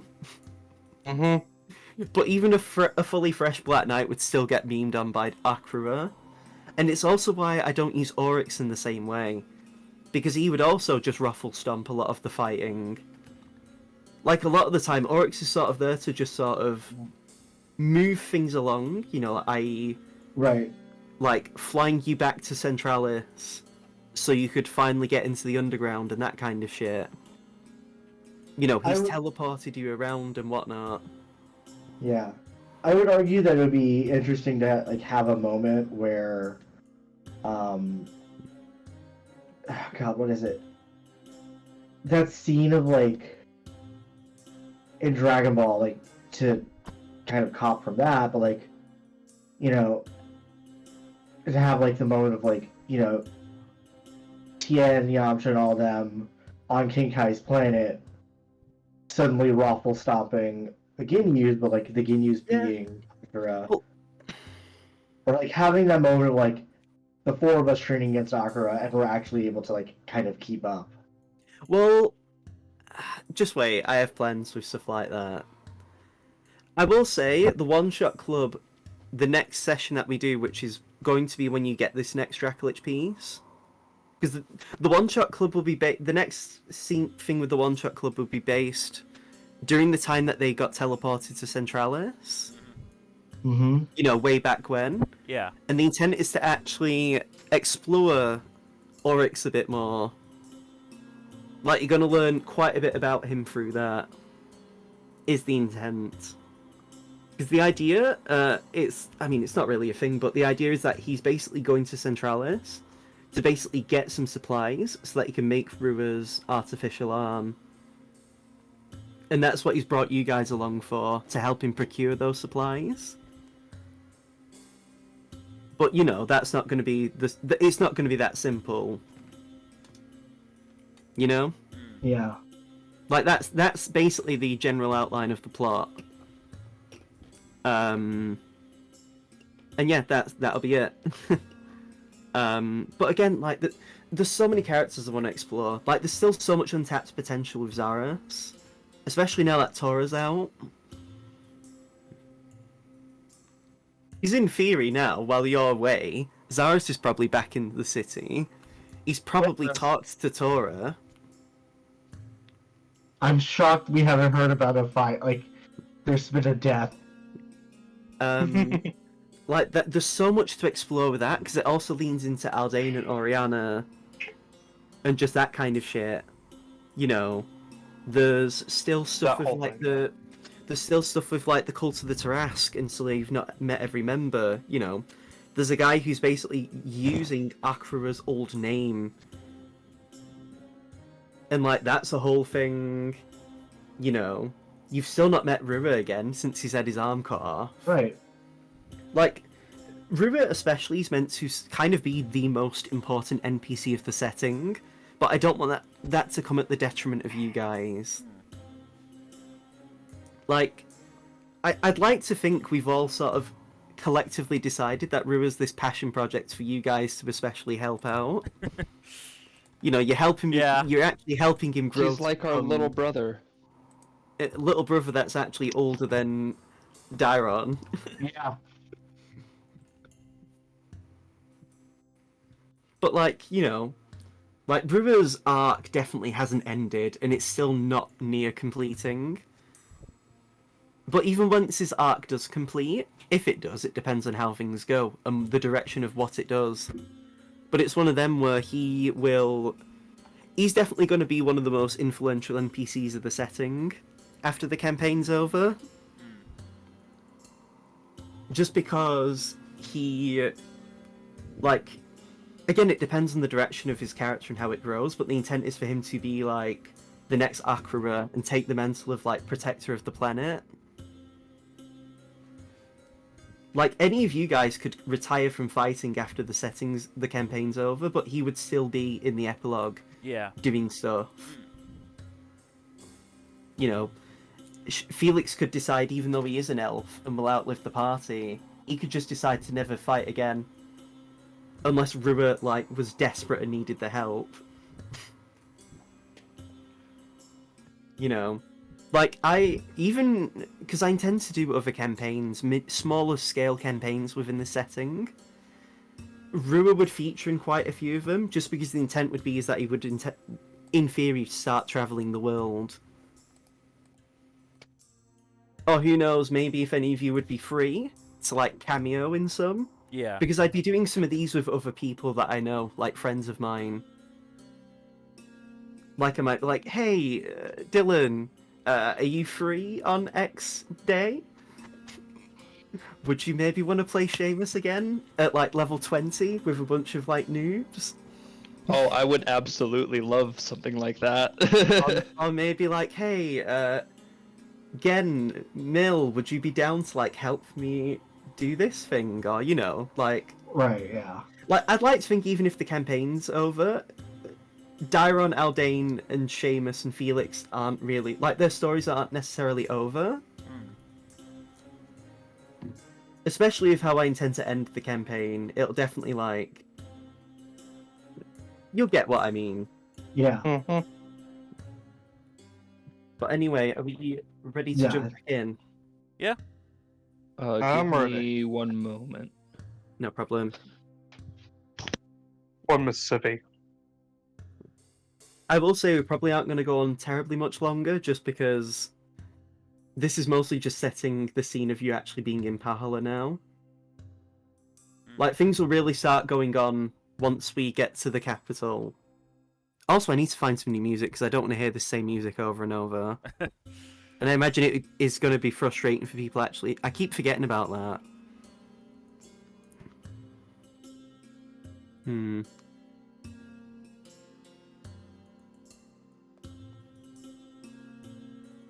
I will say, though, unless anyone wants to sort of do anything before they sleep, we could just move to the next day. I think that's it for me. Yeah. For me as well, yeah. Let's move on to the next day. Once I've got this new music, we'll move on.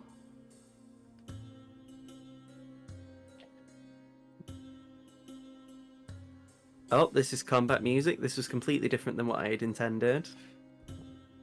Or you're not telling us, Kaida. You suddenly get attacked in your sleep. It's the purple worm.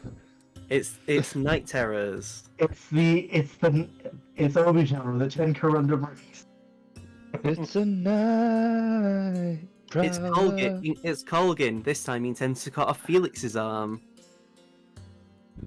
What is with that dude collecting people's arms? I mean, he's only cut off one arm and taken it.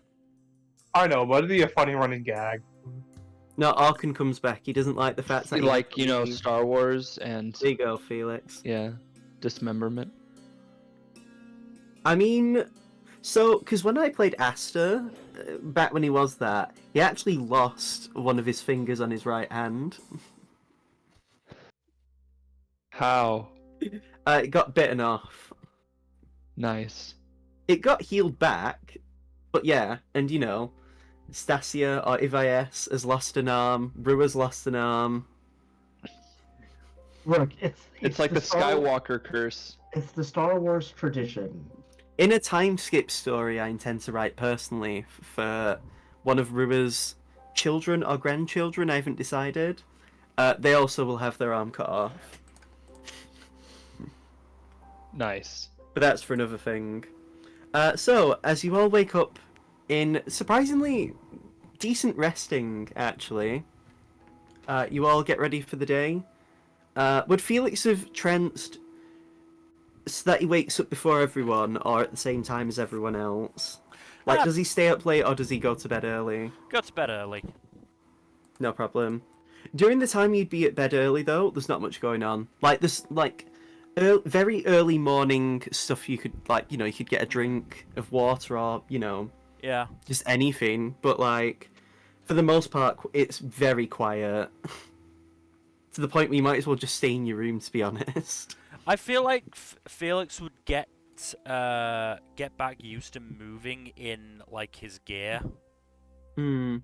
because obviously like been a while without it and didn't have languorousness that long before it got taken away. Yeah. You've got to deal with your shoulder blades having that constant ping now that you're sort of getting closer and closer to the Dracolich piece. Yeah. I would like to think that Dairon offers to to help you train. Maybe when you've woke up.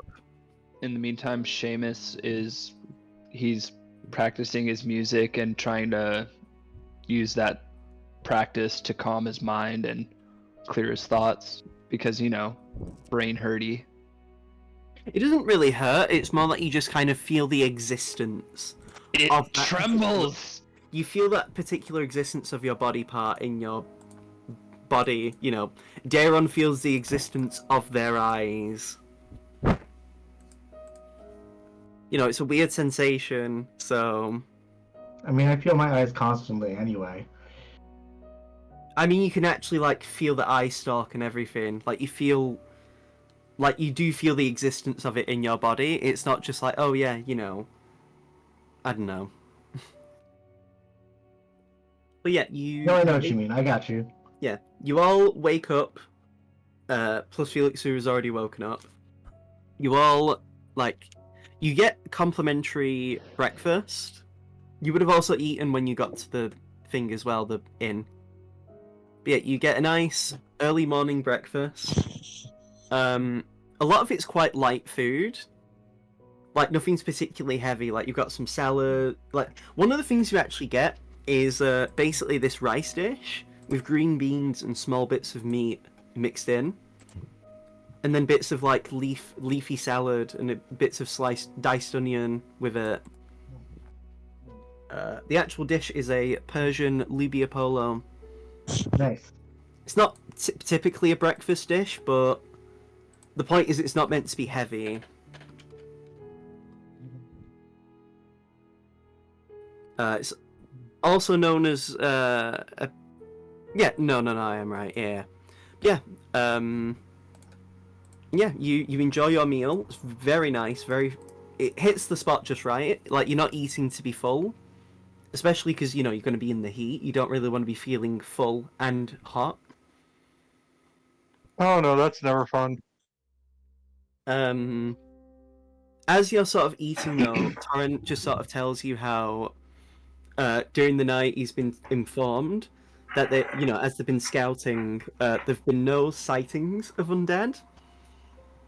But that doesn't mean anything when some of them have just been rising up from the ground. Excuse me. So it's just a matter of sort of still keeping an eye out, but mostly checking the ground more than the distance. If it looks like there's any bits of disturbed sand, or even bits of gravel, or vegetation, then, focus on that more than the distance. Also, if you do see any, bits of disturbed sand actively being disturbed, let him know immediately, because it might be a purple worm. Got it. But other than that, hunky-dory. Everything's fine. Oh, that was confusing. I just got a ping from another server that I'm in, saying, congratulations, you made it to level 4. And I'm like, I'm not playing a level 4 character. Anyway. God, back when you guys were level 4. Brings a tear to my eye. How we've grown. Speaking of bringing tears to your eye, undead monsters beyond your comprehension. Man-made horrors beyond my comprehension. As you see Turim the next day, though, you do actually see Turim is a more... They're actually quite short. They're only about 4 feet in height. They're still considered medium, but they're 4 feet in height. So they're significantly shorter than, say, Aldane and Seamus, who are 6 feet over. Mm-hmm. Something like that. Something around there. Term just nods and says, yeah, being short is actually better for body heat because there's less heat to travel through. I fucking know that! Just shrugs. Don't worry though, I'm not going to ask you for uppies. It is 5-5 canonically. And if you offer uppies, I will hit you with a lightning bolt at point blank. Anyway, just in case. Turim just glares at you. I said that to Turum. Oh, yeah, that's what I meant. Turim looks at you like that. Anyway. Like I said to, you know what I mean. Oh, yeah, sorry, yeah.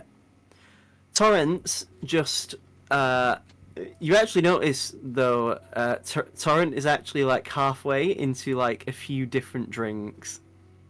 Like, he actually looks somewhat stressed. Like, you don't see him with his big toothy grin like you normally would.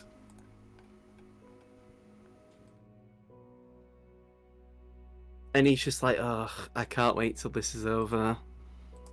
I'm taking a break after this is done. As you should. I mean, I also intend to give my Orcish forces a break as well. The actual pyramid that rose from the fucking ground when this happened was actually near their home.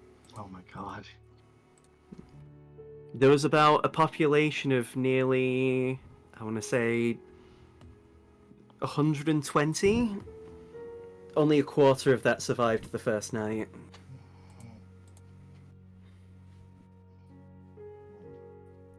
To be fair, not all of the orcs live there. They're all spread out throughout the country, but it's still not great. But that's why we need to deal with this soon. But I know you can. I believe in you guys.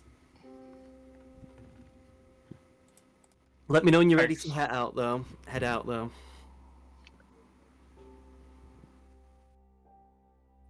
Once he finishes his food, which is actually quite quickly, he does leave, just to get stuff sorted.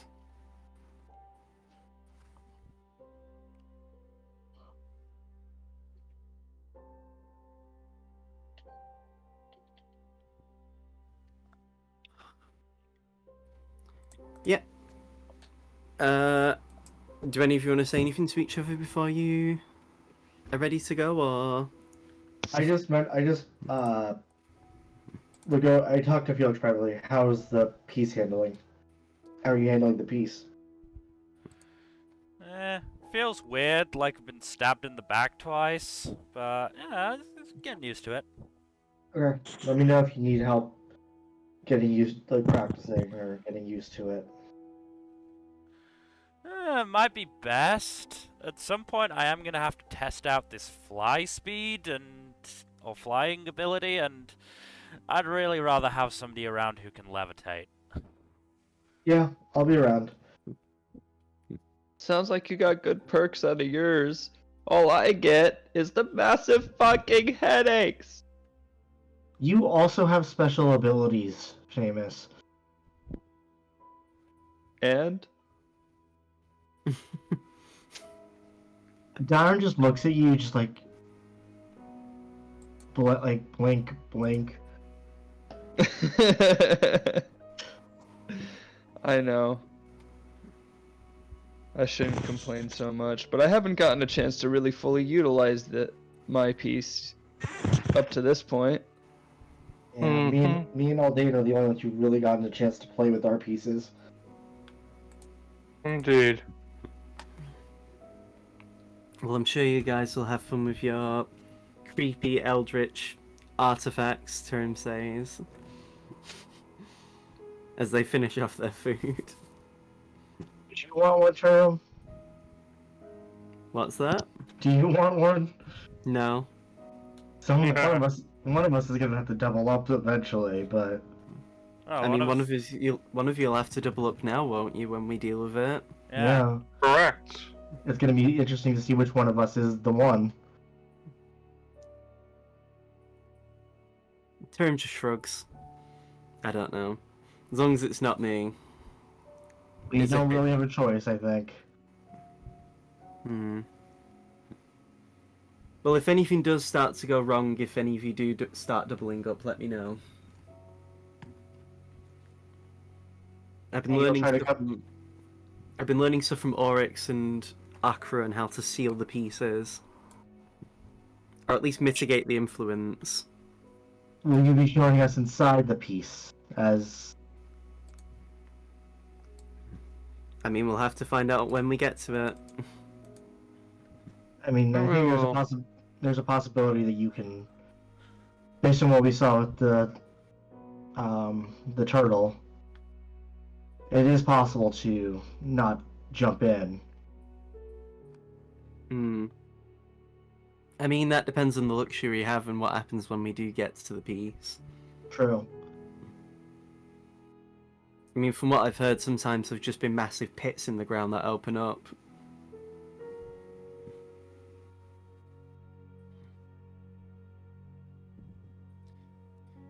So, are you guys ready to move on? Yep. Yep, let's go. As you guys get in your car, you get ready to ship off. Dylan, give me a D100 roll. Okie dokie. I'm specifically asking you.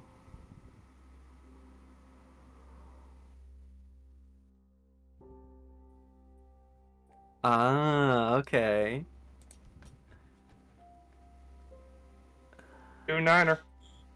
So, as you're traveling around, you are making your way along.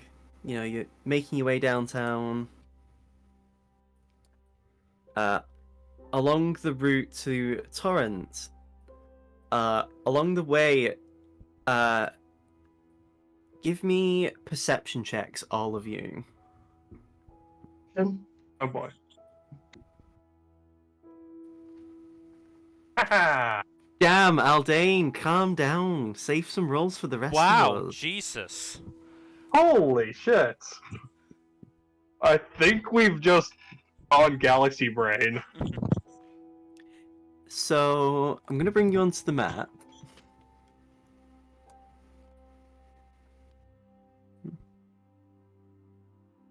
Do you see?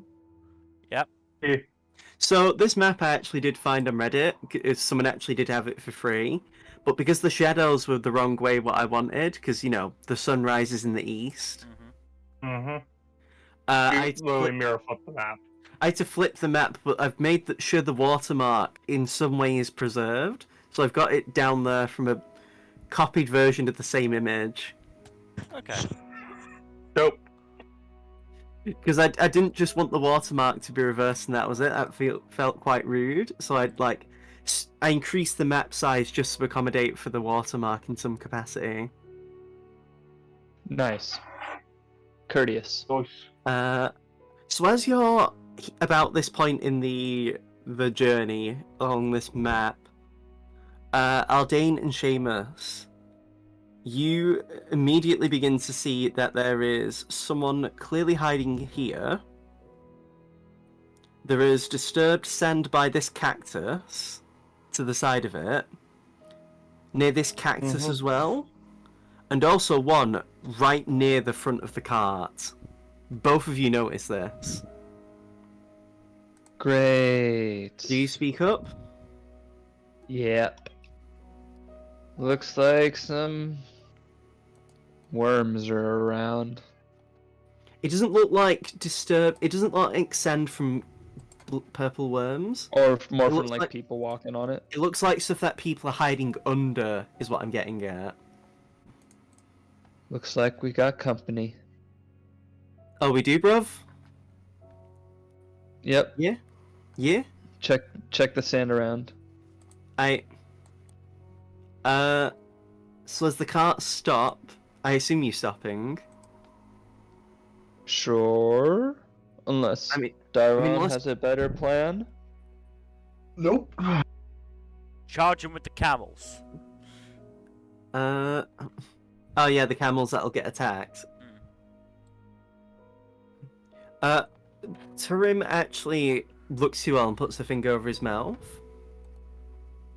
Torrent, sorry. I shouldn't have had both characters named T like that. Yeah, that was a silly. To be fair, I also didn't plan for them to be within the same scene. Torrent points at the ground near the cactus and starts making slight tremors. And you just hear like a and a groan as these three climb up from the ground. Oh This boy. one gets up, and you see two more appear. Initiative time. As I find music. Boy, oh boy. Here you go, Mel. I'm getting the music right now for you. As per usual, I roll shit on initiative. You have negative dex and I'm not surprised. That looks like it's the same song from before. Oh, I'm fucking stupid. I did the wrong one. I thought it did it, but it didn't. So there you go. Okay. I just wanted to make sure, because I was like... Yeah, it's fine. Now I have to do torrents, Anish. This one. Wow. And now Turim. To be fair, Turim has actually got an ability that increases their initiative score. They do have a +9 to initiative, so... That's what I mean. That's They have ridiculous. Chronology wizards actually get an ability that adds their intelligence score to their initiative modifier.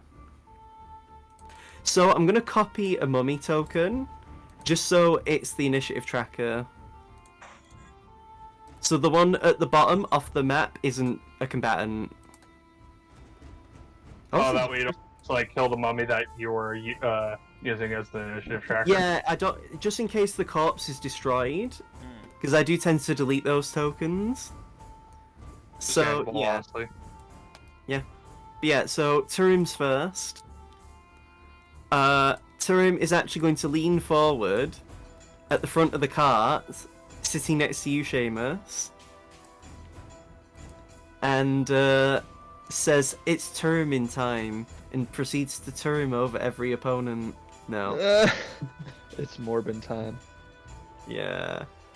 That joke in Marvel's Midnight Suns. Is it in there? Yeah, so one of the characters is Morbius for DLC, and Deadpool says it. Of course, Oh, Dead does it. So That Deadpool. ruins the meme, honestly. Oh, Midnight Suns is £30. I'm gonna put that in my wish list now. It's a good game. It's dumb, the story's bad, but it's just a fun time. It's a really well-made tactics game. It feels like you're playing a comic book, honestly. So yeah, Turim is going to shoot fire at this mummy over here with firebolt. That does hit. For 17 damage, very nice. Oh, I forgot! So you notice as the fire hits the mummy, it screams extremely loud as its bandages catch fire. And you notice that firebolt was already pretty powerful. That looks like it did twice as much damage as it should have. Oh. So that Firepower. 17 is instead, 34. you know. Yeah, so it's dead. Already. Gotta move it across because I need to get to the... Yeah. Aight. Turim's next. Torrent is next, even. Fuck's sake. Doesn't I'm help gonna that they're next to cry. each other on the initiative order as well. Yeah, they're like right after.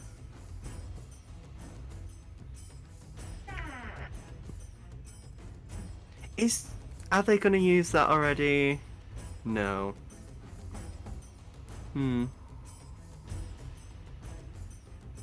But I'm very much not aware of cleric stuff. I did Torrent's sheet ages ago, back when you first met him. I forgot a lot of what I put on Torrent's sheet because I'm not familiar with the cleric. I'm not familiar with the cleric domain I picked for him, even though I did it specifically for him. Cleric domains are always incredibly difficult. The only one I have intimate knowledge of is Twilight Cleric because I actually played one. But I'm not used to this cleric domain. You don't know which one it is, but that's fine. So, Torrent is going to Sacred Flame this bitch. And let me just check. Oh yeah, why does he not have that already? Sorry about this. Your DM is loading. While the DM is loading, I love Gundam's Gundam character names. Why? Breathe stably. Oh, of course. Here we go. There's always someone who's just got the dumbest fucking name, and it's great. Yeah. So this mummy needs to make a dexterity saving throw. Would you believe a slightly shambling corpse isn't that great at dex saves? No, I'm absolutely shocked. They failed, and now they take 13 radiant damage. It looks like the Sacred Flame doesn't do as much as an actual firebolt. Probably because it's not fire, it's radiant damage. That's the thing with D&D, unlike most, RPGs, holy damage doesn't actually affect the unholy creatures too much, unless it specifically says so. Yeah. Felix, you saw Tarum's firebolts did incredible amounts of damage to one of these. Yeah, I'm gonna... Which is why you're gonna use Toll the Dead, right? I'm gonna take a page from their book and hit that one with a firebolt, if I can hit. That is the one that Torrent has already hit, though. Oh. You can still do it. Guarantee the kill. Then that one, I guess. Do I have... Okay, yeah. Yeah. That hits. Line of sight. Would you believe it these guys don't have high AC because they're unarmored and... yep, you do a big pile of damage. It looks very much close to death.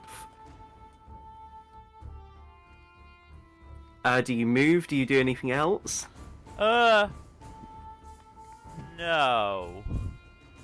Okay. The mummies approach. Hot single mummies in your area. That should be the name of the episode when you put it on on YouTube. I will write that down. Hot singed mummies in your area. Because they are, being singed by firebolts. Mm-hmm. You notice, though, they don't move up to the speed of a normal creature. Probably because they're also, shambling corpses. This one gets in range, though. I'm honestly impressed by how high they rolled on the initiative.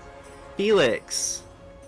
Yep. As you make eye contact with this mummy that you failed, that is approaching you, Oh, you're approaching me? I need you to make a wisdom saving throw. Oh boy. Oh boy. That's Oh really, no! that's a really specific ability. Wait. Oh my god, that's actually real. Oh. Oh no. So now that you failed it, the dreadful glare of this mummy shakes you to your very core. God damn it! Why am I always the one who gets fucking frightened? Well, I'm not. No, you're not just frightened. Oh no. You are now paralyzed. Oh great. It's real bad, guys. Mummies suck. You are now paralyzed. How long? Yeah, you're now paralyzed, Felix. Wonderful. This mummy's also gonna hit the camel. No! And miss.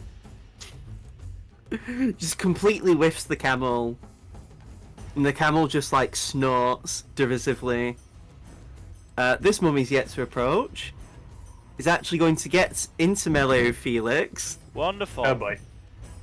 And now has advantage because he's paralyzed.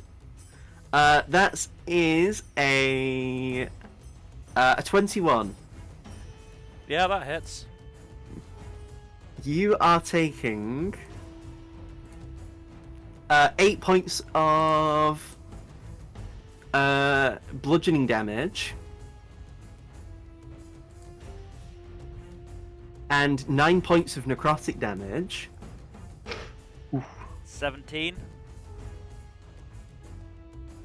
Yeah. What's that? 17 damage. And you must. Oh no! You must give me a Constitution saving throw. Oh, thank That's a God! lot better. That would have been really unfortunate. You feel the wound, almost feeling ready to be infested with rot. But despite your paralyzed state, you push through the pain, and you resist whatever the fucking effect was. I just avoided getting cursed, didn't I? Yeah. Darren, it's your turn. How's Gen feeling, by the way, as the player?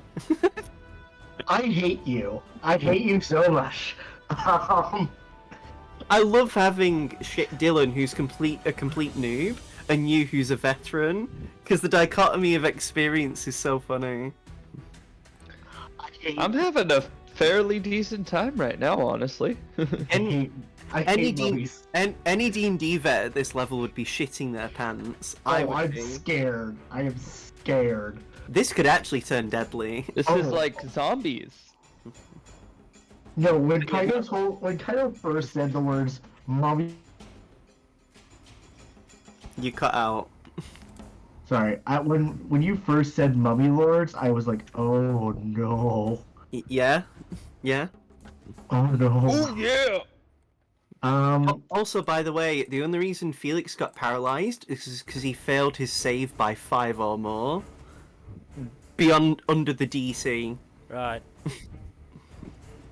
Fun. Because, yeah, the DC's 11. That was his save. Okay, back to the action though. Yeah. Torrent, you got Felix? No probs.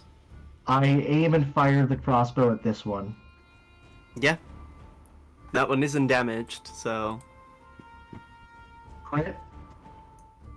Yeah, that... Oh, yeah. Yeah, it's dead. Oh, Uber dead.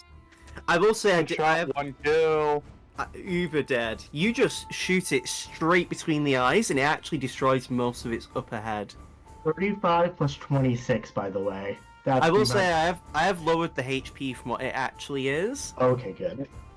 Like, the actual maximum, the normal HP is much higher, but I have nerfed the HP because of this. Yeah, Seamus, it's your turn. You see one of them is mauling Felix. What to do? Let's see. There's my character sheet. Okay.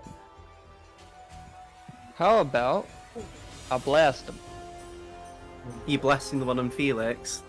Yeah, might as well. Okay. Oh shit. Where'd it go?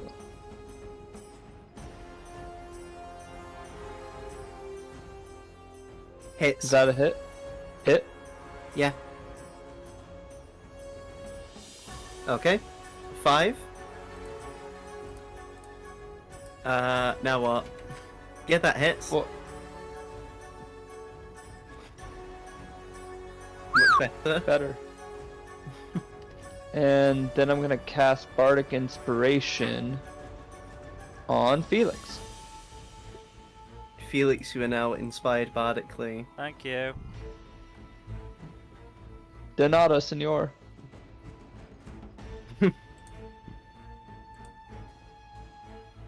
Are you staying still?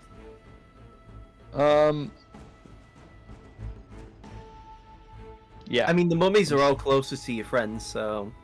Speaking exactly. of, Aldane, I'm staying pat. because Aldane has a buff for people within a certain distance, so I'm Mhm. chilling. What are you doing, Alright. Dane? So I'm gonna just hop on over here and stabinate this mummy. Okay.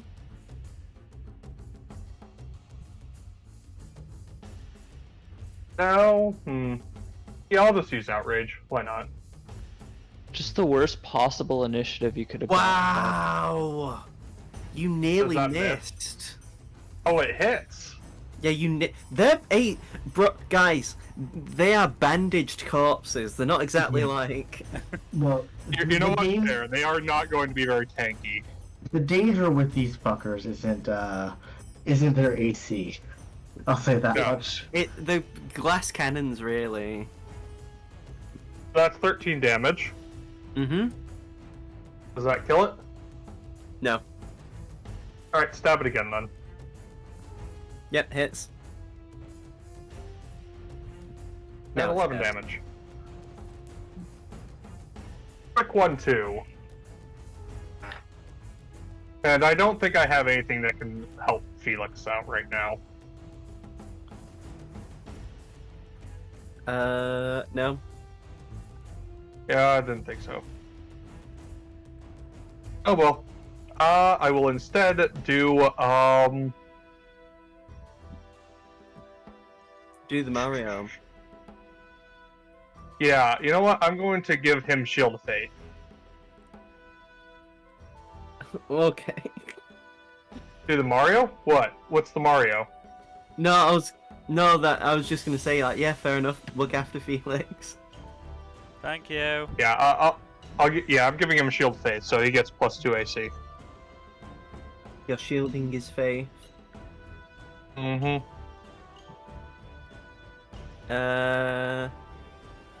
Yeah. Okay. Is that all? Not much else I can do. Oh wait, I can move a couple steps further over, and now I am Yep. in between Felix and the nearest mummy. Turim actually does get out, so they have a clearer line of sight. And just shoots at that mummy with a firebolt. Oh my god! What? Crit. Not only that, but this is double damage on a mummy. Oh yeah, no, that mummy's fucking dead. How much is that? 26 Uh, times 20 2, 52? No, 22 times 2 is 44. 44. Or Which is still a fuckload. I still did more damage, I think. This mummy, I'm just gonna say this mummy's eviscerated. Yeah, I'd say. Then Turim just like sighs to themselves. Torrent actually, let me see.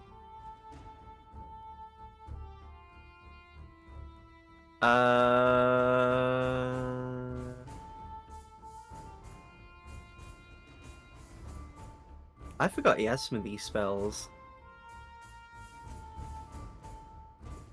Okay. So,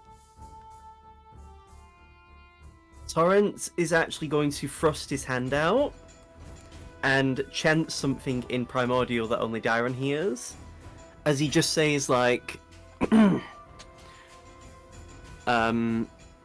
like, feel my love and my hate, create this weapon in hand.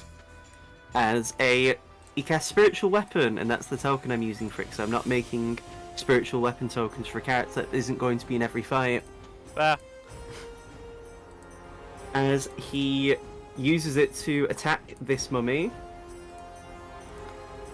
And that barely hits. For 7 force damage. Nearly killing that mummy.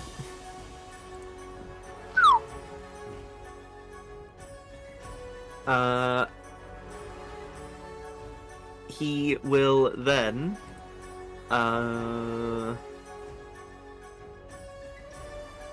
thrust his hand at this mummy and do another Sacred Flame.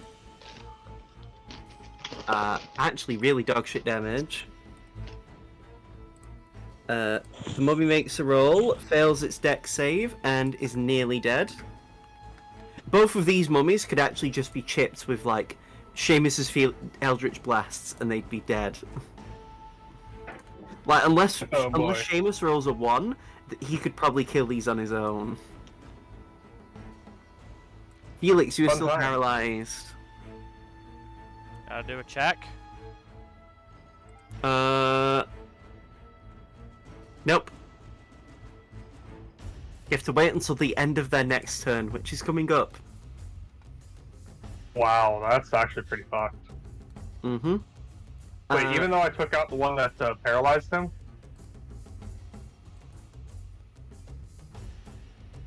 Yeah, it doesn't say anything about if it dies, the effect's gone. Okay, good to know. Terrifying, Uh, but good to know. Yeah. Aldane, Oh boy. give me a wisdom saving throw. Fortunately, I do have a very high wisdom mod. Gets a nat 1 anyway. Joke's on you. The mummy still runs over, though, and tries to hit at you with a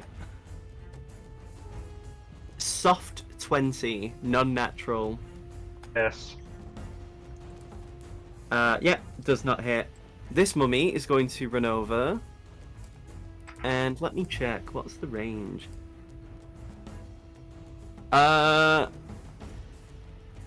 Dairon, Yes. give me a wisdom saving throw. Don't forget you get the bonus of Aldane's aura because you're within 10 feet of him.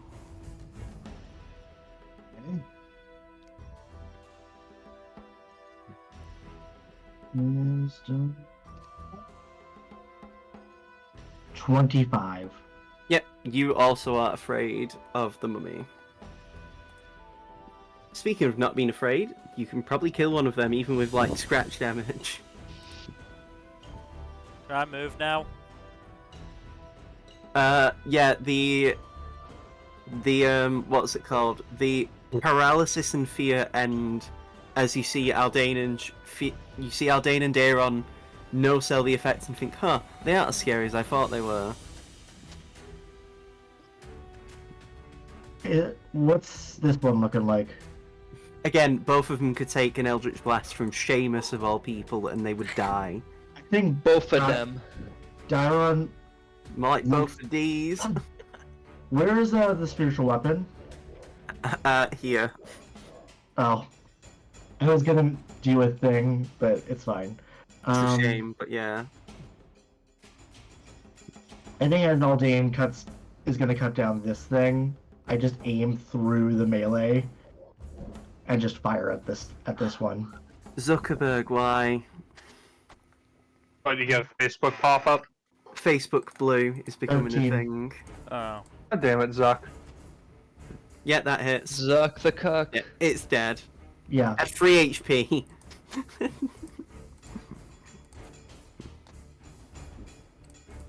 Zuckerberg's really seen Twitter becoming a failing app and he's like, I want some of that as well.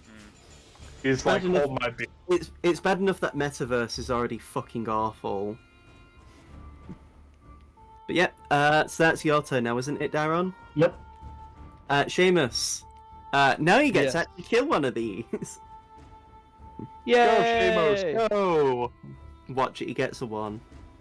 I He gets will laugh. He gets a damage roll of 1. I'll be honest, unless Seamus gets 2 1s in terms of damage, this enemy will not die. This enemy will die, sorry. Well, Yeah, that's and- Is there one more? No, that's it's over. Okay, Yeah, no, come back yeah, that's over. a throwaway. Yay! Play the Immersed song again. Alexa. I mean, Mel. Alexa, Despacito. I swear to God. And yeah, the fight is over. That's terrifying. Yeah, this is a common occurrence. Although I've never seen him this far out. Torrent says. We can sense him. Hmm? If we can sense him, he can sense us. Probably it. You're probably becoming a beacon. So, and if this guy is as magically oriented as you say he is, We're not in fun time. they can probably sense that. They probably know that we're coming and what we've done. Some of us are already not having a nice time. Yep. Straight up not having a good time right now. Oh. Alden, Yeah, sorry. Apropos of nothing, Dylan, give me a wisdom save. Really? Just indulge me. I have to.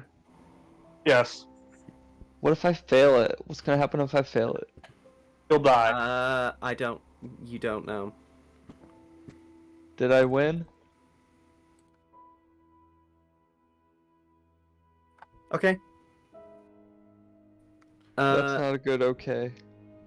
Yeah, you just. Yeah, nothing. Nothing happens. You don't know. Okay. You don't even feel any. okay. You don't even. Yeah, just don't worry about it. Don't even worry about it. Seriously, Happened. don't. I know what's happened. It's very but I'm cryptic. only because I know what's happening. Again, I've seen a lot of the spells. Is this like some mummy's curse bullshit? You'll You find don't out. Torrent just like sneezes and makes the weapon go away. Right, bruvs, let's keep going on. Actually, bruvs, can you guys use fire? Just shoot every corpse Yeah, for good measure. I look at Felix. sure. You can move. Turim just says, Felix, I'm gonna take this one and that one and burn them. Alright, I'll get out of your way so you can burn these bastards. yeah. Or you could step on the corpses, Aldane. Just mangle them up. Right. I just say burn them because it's quicker.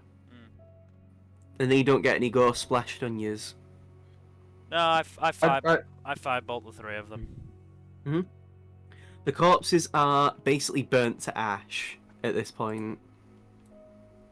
Good. I'll also delete that one.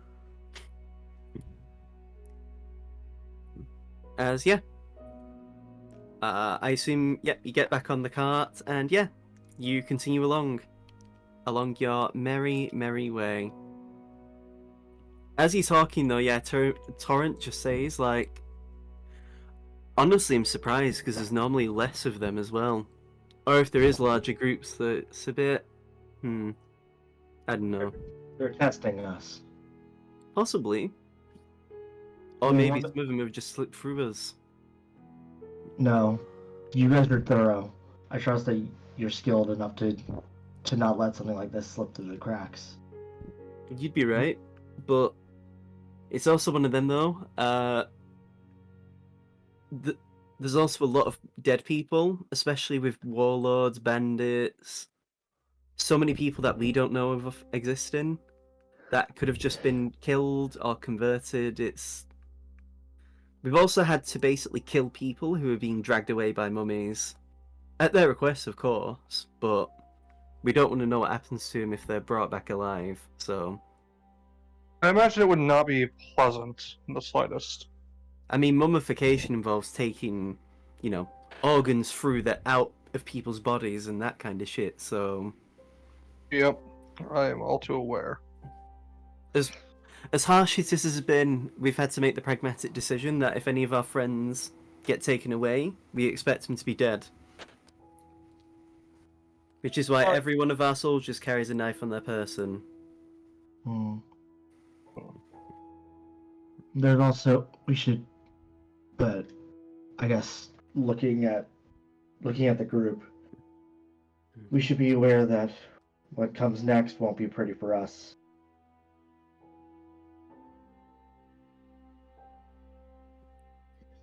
We don't even have enough clerics to consecrate some of the bodies we get as well. Of just generally. We're getting by, but not much. And I can only do so much holy water as I can per day.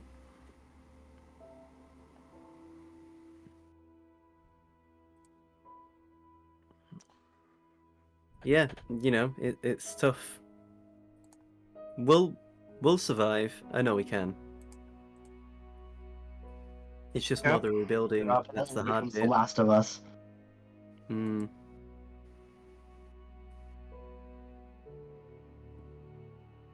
But yeah, as you continue along, it takes a few more hours after that fight, where you can all short rest. If any of you need to heal, mostly Felix. If you want to roll. I think Felix was the only one of us who's actually taking damage this time. Yeah.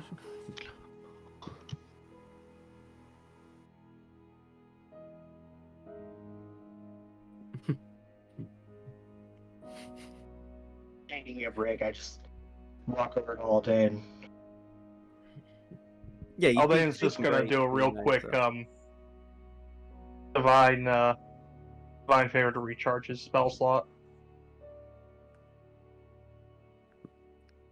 All he really needs to do.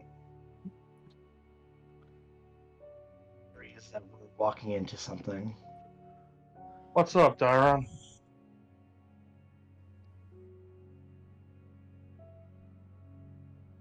Dyron? I think Dyron just looks very concerned. Like they're chewing on their lip a little bit. What's wrong? We're walking into something. I don't know what, but I don't like this. Well, if it's a trap, we don't really have much of a choice but to spring it. Circumstances being what they are. Yeah.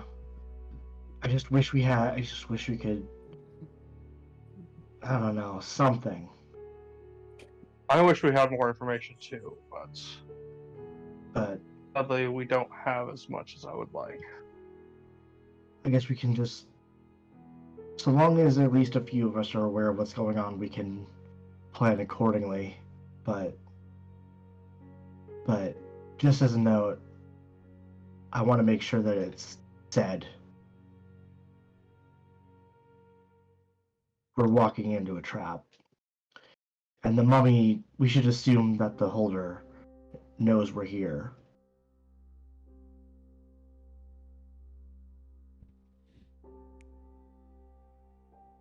And then anything they do is going to be against us. Or at the very least trying to make us make a mistake. And it's going to get a lot worse. Oh boy.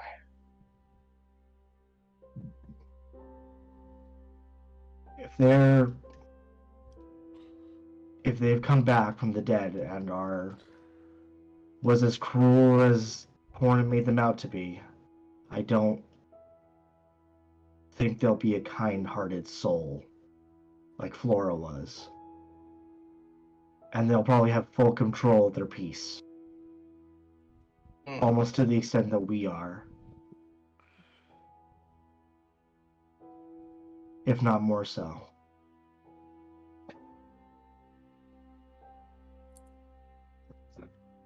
We need to assume it's the worst. Yes. We'll have to be cautious when we go in as well. That's fine. What kind of horrors will be waiting for us? Not even that, but what's the I likelihood love they'll horrors try, beyond my comprehension. what's the likelihood they'll try and use our histories against us? Or even are trying to listen in on our conversations now? Again. Dyron is aware of these things. I am not saying a thing. Yeah, On an unrelated note, Mill, give me a wisdom save. Can I at the least be player, know what's happening. The character, does not. Can I But at they least are savvy. Can I at least be within 10 feet of Aldane? No, Oh, because you don't know this is happening. I know. This is a passive Wow, wisdom okay. save. Oh, nat 20. That's good. So,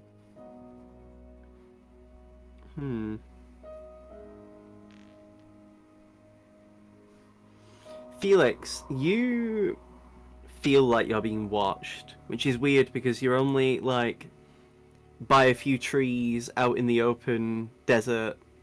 You know, Torrent sort of doing sending. It looks like you do. He does actually say when you do take a break, he is sending to people.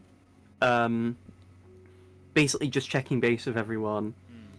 Seamus is doing his own thing, I guess. Darren and Aldane are talking to themselves. The camels are just being the camels, you know. But for a moment you feel like someone's watching you. And you look in a particular direction, but you feel like that where you were being watched.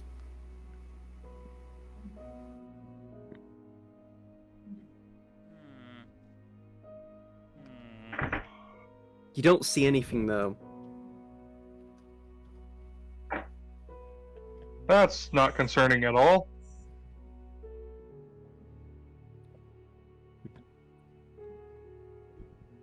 Seamus, give me a wisdom save. Of course. I forget, who's on the same wagon as me? Oh, never mind. You don't even need that bonus. Okay. Seamus, you also look in a direction, and you happen to, like, when you look, you see Felix is also looking in that direction. Anyway, we can triangulate our positions. I don't know, do you both... you both feel the same thing, whether you both share this with each other or whoever, it's up to you. But you both felt like you were being watched in the same direction. I feel like we make eye contact after that. Which direction is this in? The west. Not the west, the east. We came from the east, though. Yeah, I meant to say the west. To be honest, it actually really doesn't matter the direction because it's not.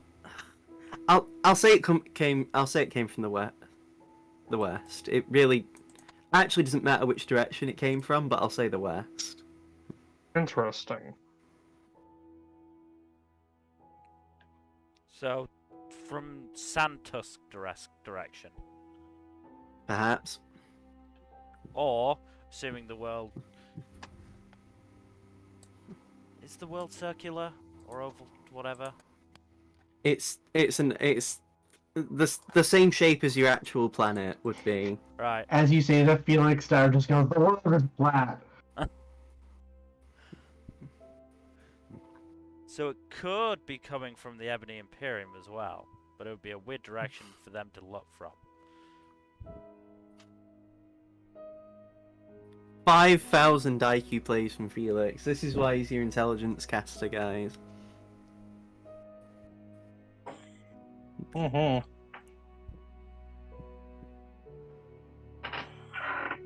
To be fair, I don't know. I feel like that'd be more of a wisdom thing. Still, He's smart enough to know that somebody could be looking around the far side, going the long way of looking at him, but not wise enough to know that that would be stupid.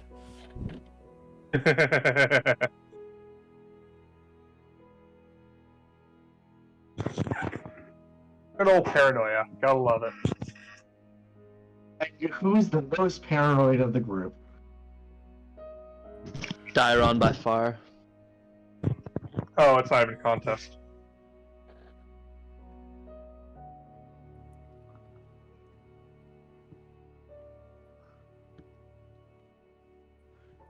as you're sort of like touching base and like relaxing, what's everyone's passive perception?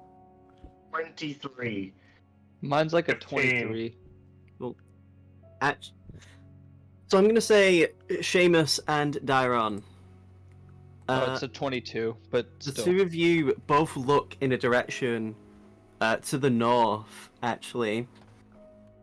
And you both hear the faint sounds of a scream.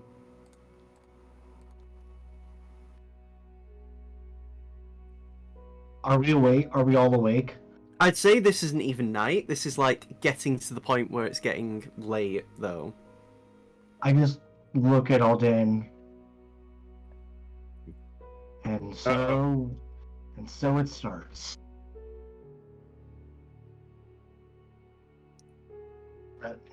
What's going on, bruvs? Torrent says as he comes back over. Screams to the north. We need to move. Are these screamers we need to run towards or run away from? Torrent takes a moment and puts a hand to his chin. The only thing nearby is some toppled remains of an old statue. But maybe Do we there's people investigate? over there? What did the scream sound like? Also, you would have heard this as well, Seamus, I will say. What's the Yep. statue? The And- statue, it's of an old, like, what, the word? It's basically a statue of, an old follower of Rybarb, a saint, actually. Some people go there on pilgrimages to pray. Would anybody be there right now? No clue. Maybe people who've been run off the road, or anyone who's, wanted to go there on a pilgrimage. People who are struggling, feeling their faith. Like, they probably would be right now. I will say, though, it didn't sound like an inhuman scream. It sounded inhuman? It didn't. Okay. You heard enough of the mummies when you were fighting them. It didn't sound like any of the mummies. Okay. Between you So and then- James, you both heard it again. So Okie doke. I think we should check it out. Okay. If it's people, then we gotta look after them. I'm not letting anyone. I just. Alright. You can Agreed. say if you want, but I need to go and check. No, We're we'll- coming with we'll you. come with you. Mm-hmm. Good. I just hope whoever's smiles staring and at me chuckles. stops. What's that, Felix? I just hope whoever's staring at me will stop. You felt staring? Yeah, I'm from the west. Same It's really here. weird. I look at Feels all like day. someone's trying to come at us right now. I mean, if you I don't felt like the sound of that.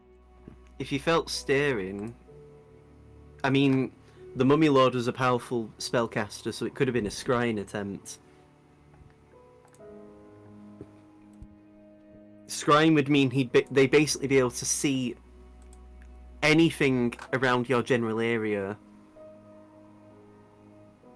I'm just looking at all You can day. basically see and hear through their special sensor that's invisible, as if you were there. As if they were there. Meaning they probably know where we are right now.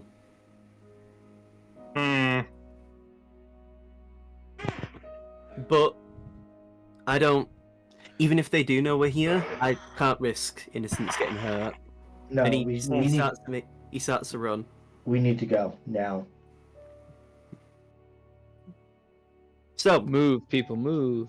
as move. you all make your way there, you see piles and piles of corpses of mummies and even some lost Sorrowsworn.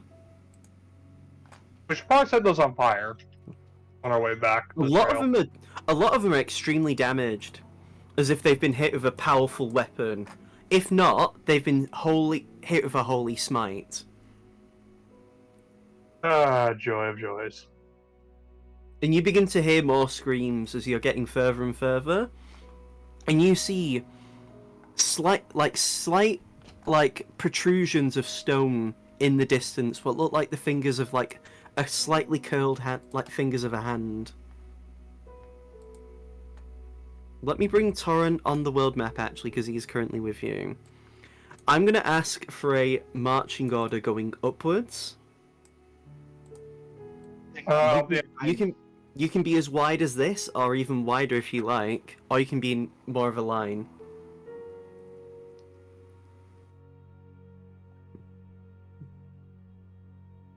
Turim's going to be near the back.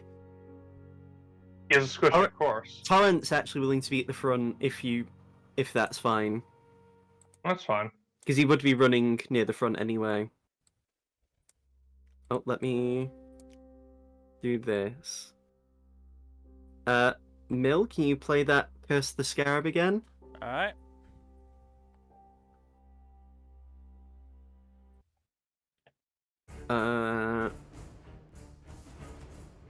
So, as you are running and approaching, what you do see is a hand. You hear more screaming as you hear people saying, "Help us, please! We don't want to die!" and all this. And you hear the familiar booming thunderclap of a man clad in pure black armor as he is attacking the Sorrowsworn. This is what you see. Oh god, fucking damn it. I don't know what's worse. You see this Sorrowsworn as the Black Knight basically stabs into the ground, twists the sword, and the Sorrowsworn is basically split in half. And you see all of these begin to turn as they look at you. Shit biscuits. Crap baskets. I wonder if he follows the whole enemy of my enemy is my friend. No, this is... You watch as the Black Knight actually... Why did it... Oh my god, I fucked up with Turim's ace initiative, because that's what Turim got, the 28. Wait, why did it... God damn. Eh? I just cannot roll initiative for shit. How did... I was going to say, how did Felix get 28 point... How did... Oh, okay. Felix is stealing Turim's initiative. Apparently, I don't know how that happened. I'm not blaming you, don't worry. Actually, I think it's hilarious. You do notice as the Black Knight looks at you all, they point their sword at the Sorrowsworn as if they're ready, as if he is ready to fight them. Why did it? Okay. We'll settle our business after we deal with the SARS. Can you see the Black Knight's AC? Initiative, sorry? No. No. Okay, let me do that again. For some reason it did a private roll to myself. He got a 14 though. Alright. I don't know what happened then. A glitch in the Matrix, I guess. Maybe roll 20 is a dick. It sometimes is. No, it was a skill issue on my part. See it now. Oh, an issue of skill. That's fun. See it now, but it's at the bottom of the order. I'm gonna copy a Sorrowsworn, just so I have an initiative tracker. Yeah, that's fine. Oh no! Oh yeah. We still have 3 guys above the Saraswan in the initiative. That's still spooky. Oh, it is spooky as hell. Turim just like... I wish I was anywhere else right now. You could have been on vacation. So could we. Can we go to the resort after we're done with all this bullshit, please? Turim stands over here, getting closer to them. Oh, he's gonna cast an AoE spell, isn't he? You watch as Turim's hand begins to crackle with lightning. Ah. As Yep. they just cast lightning bolts. At level 4. Lining them up. Pikachu, use Thunderbolt. Why did it not do extra damage? Okay. Well, it's an extra d6 anyway. So that is 24 lightning damage if they all fail the save anyway. Mm-hmm. Uh, Oh, I'm just gonna step out for a quick sec to hit the bathroom. I'll be right back. now... That is... A fail, a fail, a fail. Oh no, that one passes. So the one furthest at the back passes. And only takes... 12 damage.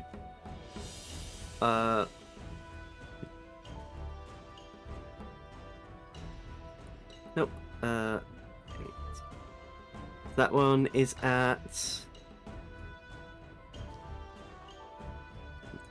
And that one is at that much. Okay. Seamus. Actually, wait, no. Turim has other things they can do. Okay.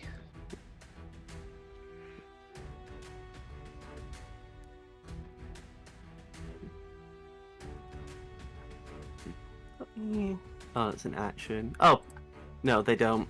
Most of their stuff is actions. But yeah, there you go, Seamus. Your turn. Cool. I'm gonna Eldritch Blast the whatever bitch. The Black Knight? No, the The Sorrow Where did it- Sworn. Sorrow Storm. Yeah. Yeah, there's What is it these. over? There's these for. Let's hit the closest one. Okay. I will say that one isn't damaged. That's the only one that's not been hit yet. Cool. Even more reason. Damn. And I'm gonna blast him again. Does that hit? No, the second one doesn't. Damn. Oh my god. Right back. Daron. Okay, I will. Let me just take a look at the map.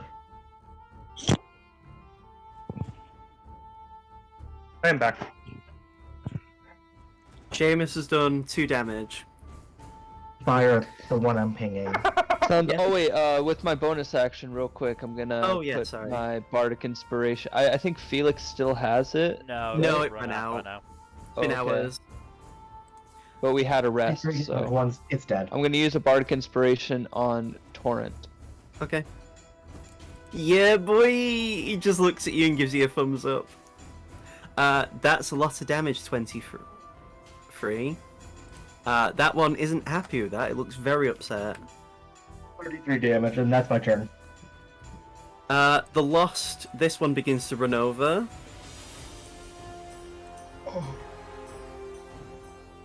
And is going to try and embrace Turim.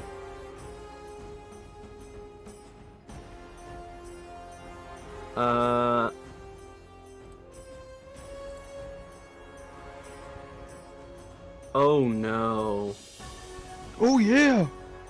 It rolled a natural 14. Turim's AC is 14. Oh dang.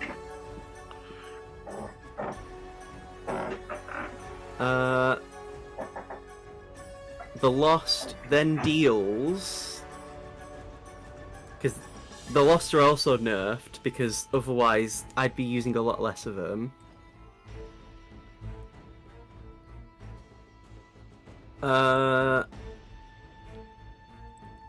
Turim takes 15 damage. Oof.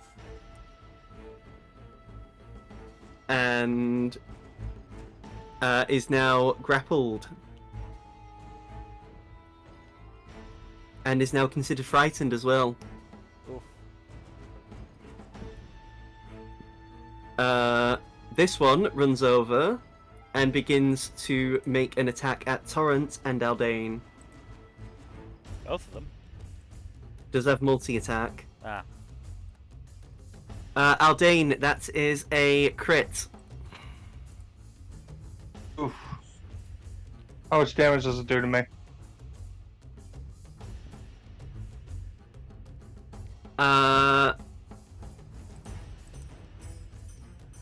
26 piercing damage. And then it Ow. attacks Torrent. No! Oh my god, I've just had to check my dice history. It crit again. What the fuck is with this thing? Well, I mean, to be Fucking- fair, all of us have it's been fucking- critting this. It's session. fucking gaming. Torrent takes 26 damage. Fuck.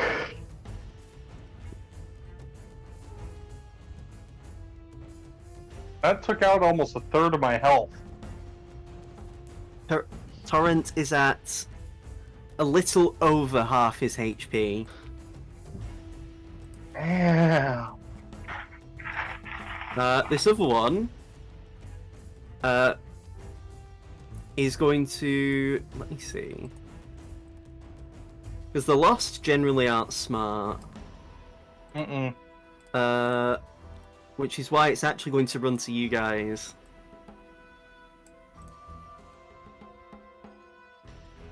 Hmm. 30 feet. It's going to run here, and it's going to make 2 attacks. One on Felix and one on Torrent. Right. That is a 15 with modifiers. Against me or Torrent? You. That misses. Now against Torrent, that is a natural 2. Oh, This one is going to run in and attack attack the Black Knight. And is going to try and embrace him. That does not hit. The Black Knight basically takes his shield and just smashes it away. Do not And just consent to shakes that its hug. head with like a voice, with like a noiseless grumble, like a. Black Knight doesn't like hugs. Got it.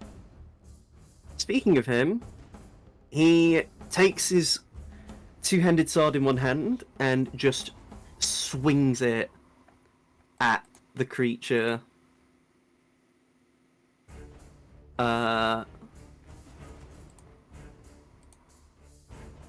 That hits for 24 damage. This thing is nearly dead. They are going to attack again.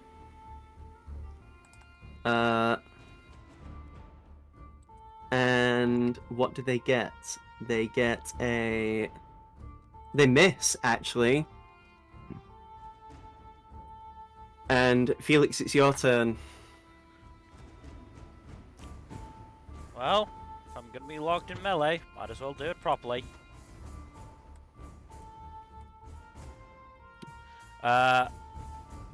Shadow Blade. Okay. Yeah. Just gonna take the spell slot off and give it a whack. Hits. 9 damage. That is 9 damage. Okay. Aldean. No, that'd be the wrong way around. The I and the E. Yeah, Aldean. I'm What do gonna you- stab at this bastard right here Okay. with outrage, of course. Hits. 11 damage. You just hear the whirring blades of the sword just go through its flesh. There's just blood splatters, and you're just hearing like screams of just people like seeing the gore all happen. They aren't enjoying this at all. No, no one is having a good time right now. Hey, I can still attack. Tarim. Oh, sorry. They only get one Oh, attack. I'm sorry. I think that hits. Hits. Yep. Another 12 damage. Mhm. Is it still standing? Yep. Very much so. Does it have a weakness to divine damage? I forget. Nope. Nope. Okay. This isn't undead. The Lost are a Right. monstrosity. I'll say. I mean, that's right.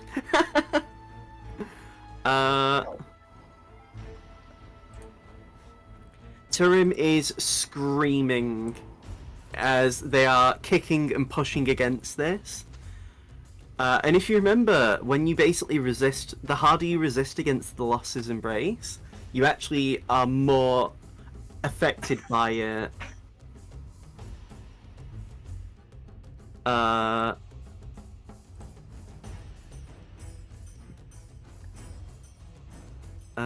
Let me see.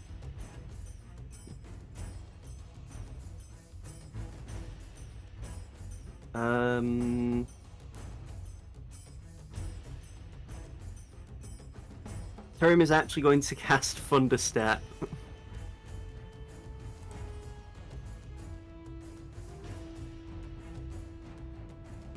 Felix isn't within that, is he? No, he's not. Oh, thank God.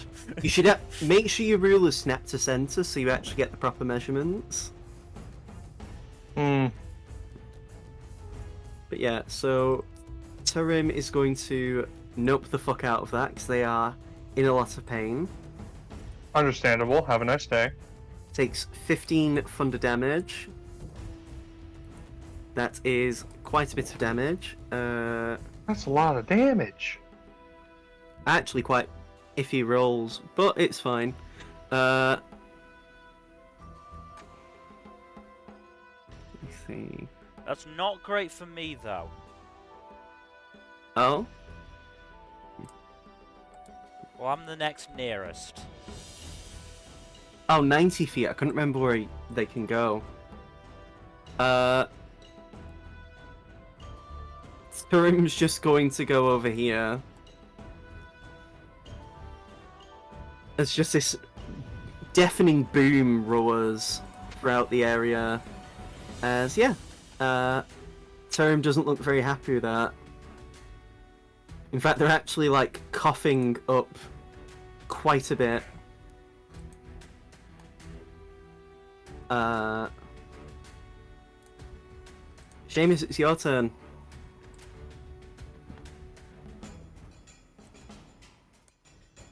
Alright, one sec. What doing? I'm gonna blast him. This guy right here. Oh, okay.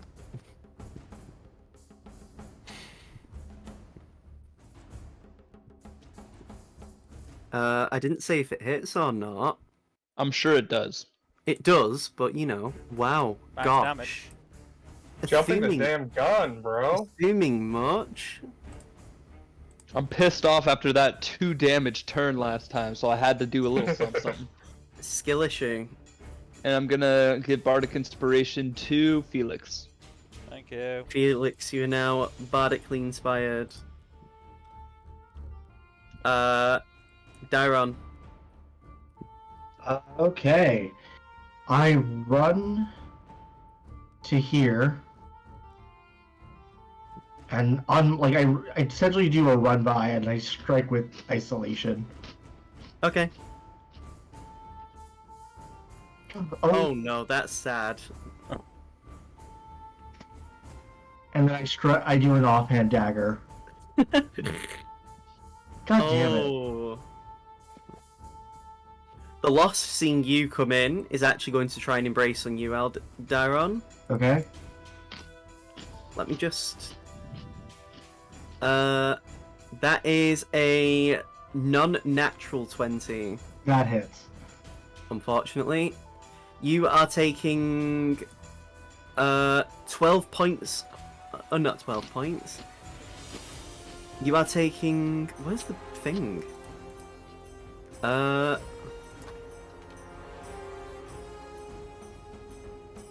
don't remember what...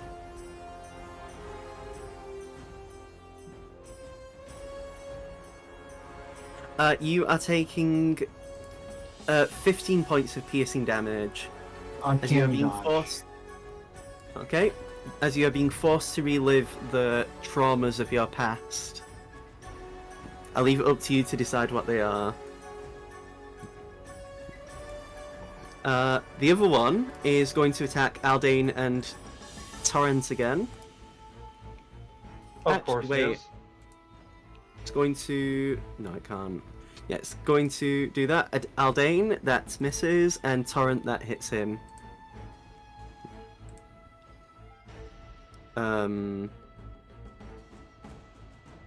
For...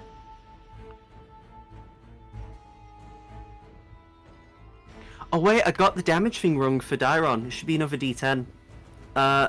Again, add another 5 damage to that, what you've taken. Okay. Is that halved already, or? Yeah.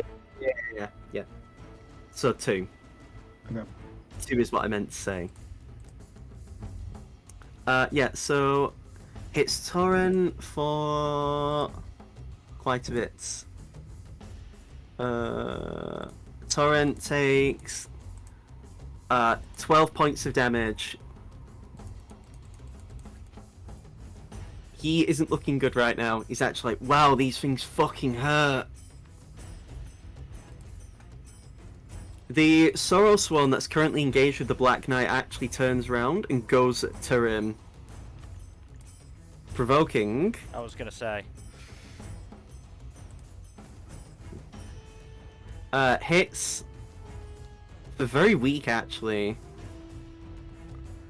It's not dead. It's nearly dead, but runs over and tries to embrace Turim. Oh no! Turim could actually die. Oh god. He's embraced. As they take 25 piercing damage.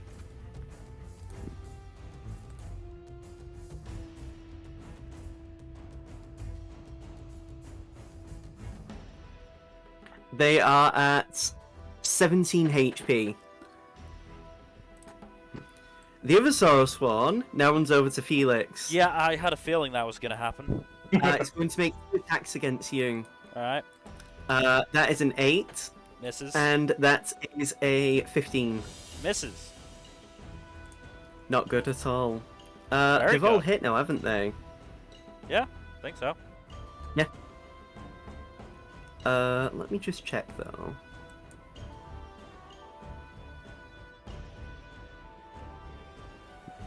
Okay, and now it's Torrent's turn. Torrent just like spits out some blood and just ugh, I fucking hate this shit. Don't we all? Don't we And all? he basically runs his hand through his hair and just activates Spirit Guardians. It's now within 15 feet. Let me check. Why is this? One sec. Yep. And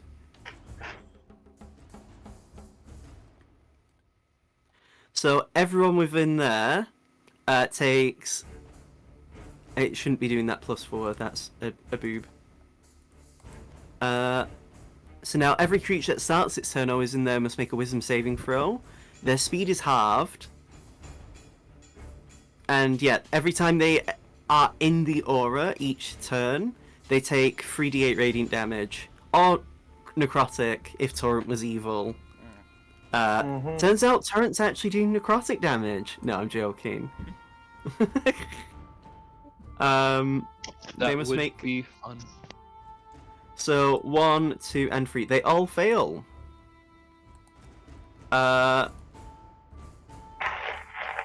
And they are all very injured from that.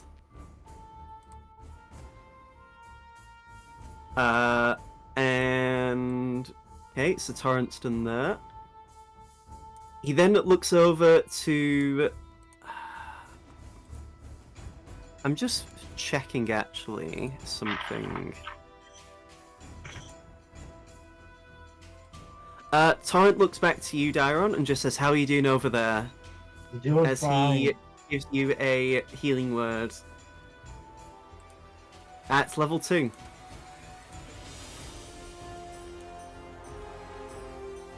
For 9 HP. I'm back to full. The knight begins to move.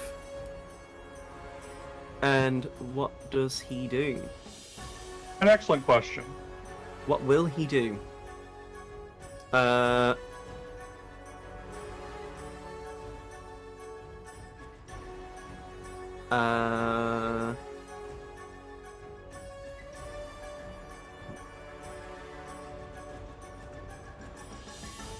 So, interestingly enough, the moment Turim is grabbed, the Black Knight looks at the creature, and you hear the Black Knight actually scream out, "No," Alright. as he charges the creature and smashes it down with a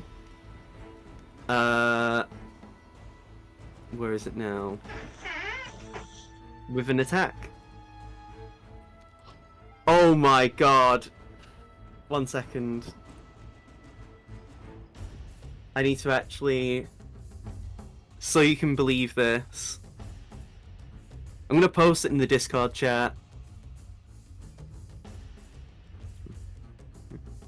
Ow. Damn, God son. damn. So, as the Black Knight's about to make its swing, Damn, girl, you It- shit with that ass. almost the slight millisecond before its blade connects with the Sorrowsworn, immediately you see an explosion of black energy erupt from the sword to the point where when it swings up, like basically dragging the sword upwards, like dragging it through the ground and upwards, there's this pillar of black light to the point where any of the clouds above are just forcefully parted. Oh, As damn. he does a max level smite. God damn it, Bobby. And by max level, I mean he's in level 9. Right. So fun that he can do that. Yeah? Let me just check. Divine Smite. It's normally a maximum of 5d8, but because he's doing more...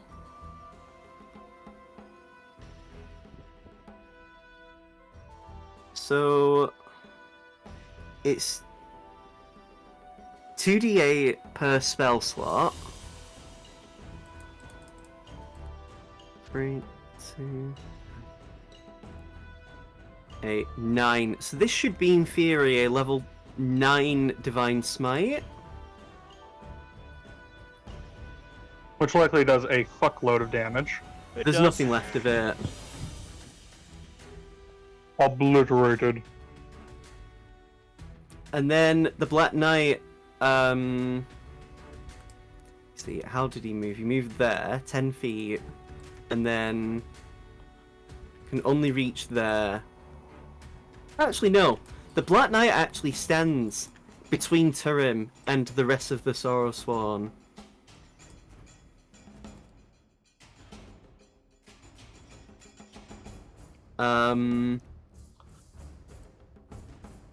And yeah, that's their turn. Felix.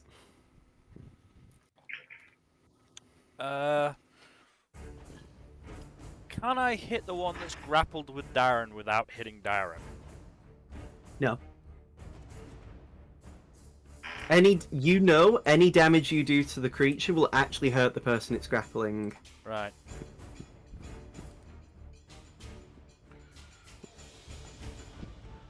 Then I will make an about turn and take a swing at the one behind me. Mm-hmm. Oh, I forgot, that reminds me, because Torrent hurt that one. Torrent hurt that one. Because of Spirit Guardians. Oh, Torrent's ungrappled from that one, from the one in front of him, right? No, the thing is, Torrent hurt the one that's grappling Dairon. Yeah, I know that, but the one So, the one that was grappling him is no longer grappling Yeah, him, it's correct? fine. Yeah, Dairon, you take 14 psychic damage. Okay, Actually, not. Don't do it. It's my fault. I made a boob and I forgot. that's fine. I'm not going to punish you retroactively because I forgot a mechanic. But yeah, so yeah, that's fine though. But yeah, so you're doing Shadow Blade on which one? That one. This one, yeah. Yeah, that hits. 11 Yeah, that damage. hurts. It's nearly dead. Focus. I don't think I have a bonus action spell that I can use. No. Aldane? Okay, so if the one in front of Torrent is not grappled with them, I'm gonna stab it. Yep.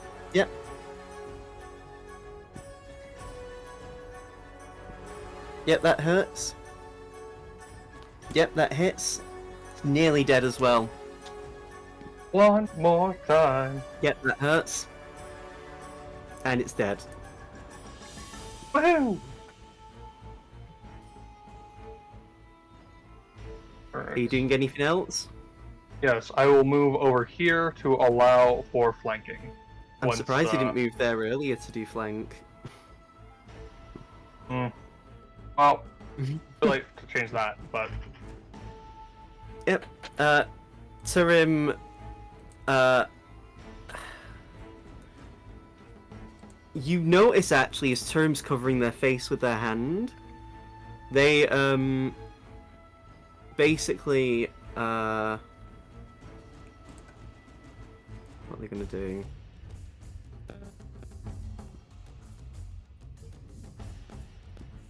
They point at the one that Dairon is being dealt with. That's the one that's attacking Dairon. And let me just read this correctly.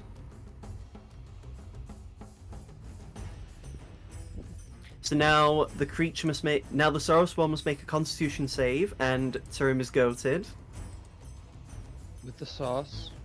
So you notice as basically a layer of film and magic appears over the Sorrow Swarm, and its grip on Dairon loosens.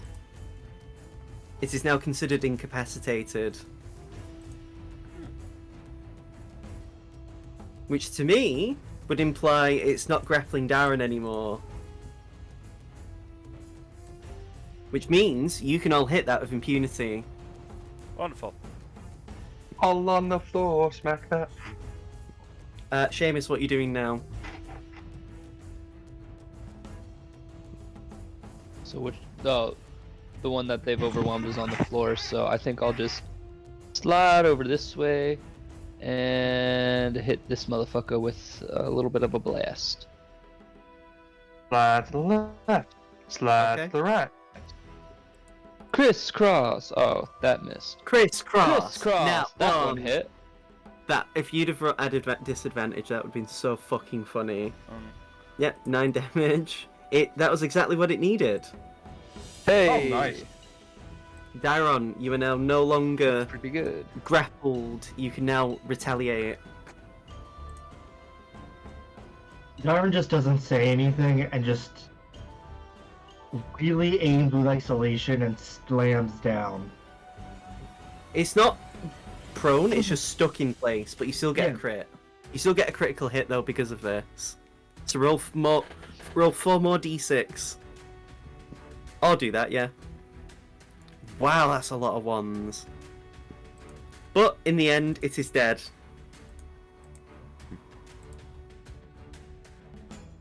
The fight is over. Mill, you can go back to the immersion. what's it called? Immersion, yes, thank you. As the fight is over, you watch as, like, Turim actually, like, is on the floor shaking. And the black- saying anything. You notice as the Black Knight is, like, stood by Turim, and is actually, like, turns to look over at them. It's just this looming presence. And you hear the voices of the people up ahead, and they just say, "Is it safe now? Are we okay?"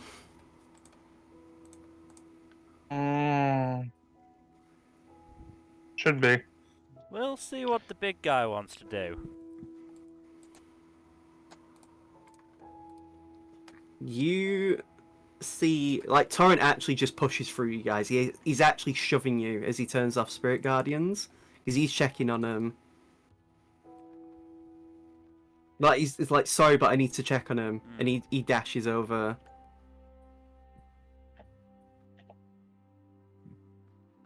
And you just hear him like, "Oh, Torrent, thank you," and they're all like, he's just talking to him, trying to calm him down. The Black Knight actually takes their sword, holds it in reverse grip, and slams it into the ground by the side. Throws their shield, and it vanishes away. And you notice as the Black Knight gets down on one knee. Oh, Dyron sheathes isolation and just stands there cross-armed. They still haven't said anything since the fight ended. The Black Knight takes a moment, lifts up one of his hands, and looks as if he's hesitating to put a hand on Tarim. They're struggling as if he's like, he doesn't know what to do with himself in front of Tarim. And he just lowers the hand, stands up again, takes the sword, puts it on his back, shakes their head, and begins to walk away. Do you stop him? No. Nope. The Black Knight just begins to walk northward. And as they walk away, you actually see the people thanking the Black Knight, calling him a hero. And eventually the Black Knight goes off the map. Dairon, is Turum... What's Turum doing at the moment? Turim's just on the floor shaking. Like, you hear them coughing aggressively because they are in a lot of pain. Aldain? Dairon I walk up. also- Yeah, I was They've gonna say- lost over 40 HP. Dairon, I heal Walks. for him. and then No, I will say, as you approach Aldain, Turim's mask is on the floor. And they're at their normal height. And I as pick Turim- up the mask and turn my face away as I offer it to them. Dairon also averts their gaze. No, it's fine. 1 second. I just need to get a moment to get up. Can you help Take me your up, time. Aldain? Sure. They actually I offer they hold my a other hand hand. up. They get up, and they take a moment, and they lift their hood up. You see what looks like a young man. Very soft features actually. Quite beautiful in a way. The most distinguishing feature you notice, their ears are rounded.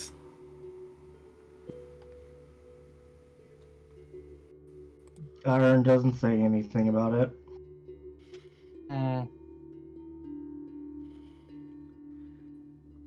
Seamus is surprised, but also not so surprised.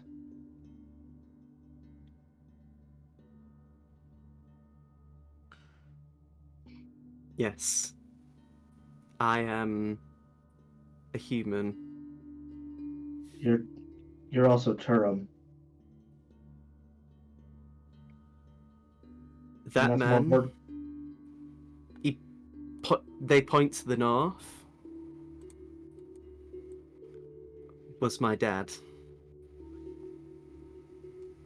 Hmm. Ah, Oh, ain't That- that something? And my real name is Christopher Onofre Towers. That explains so much. well, damn. Towers. That name sounds familiar. We went to your familial mansion, I guess. Yes, I'll tell you more about that when we find somewhere to rest. For now, I want to vomit. You don't need to tell us anything. It's fine.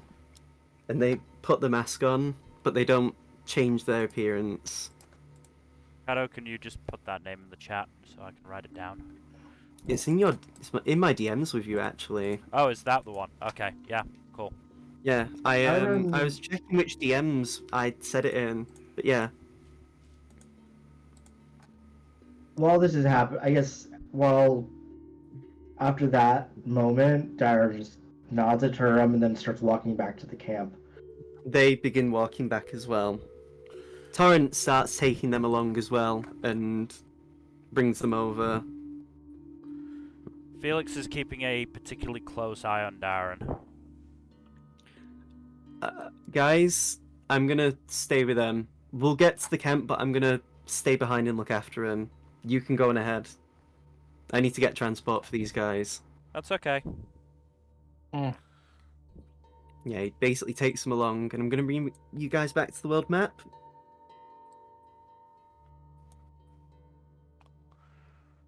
And unless you want to say anything beforehand, we can call this a session. Yeah. Yeah. Fine I'm by good me. with that.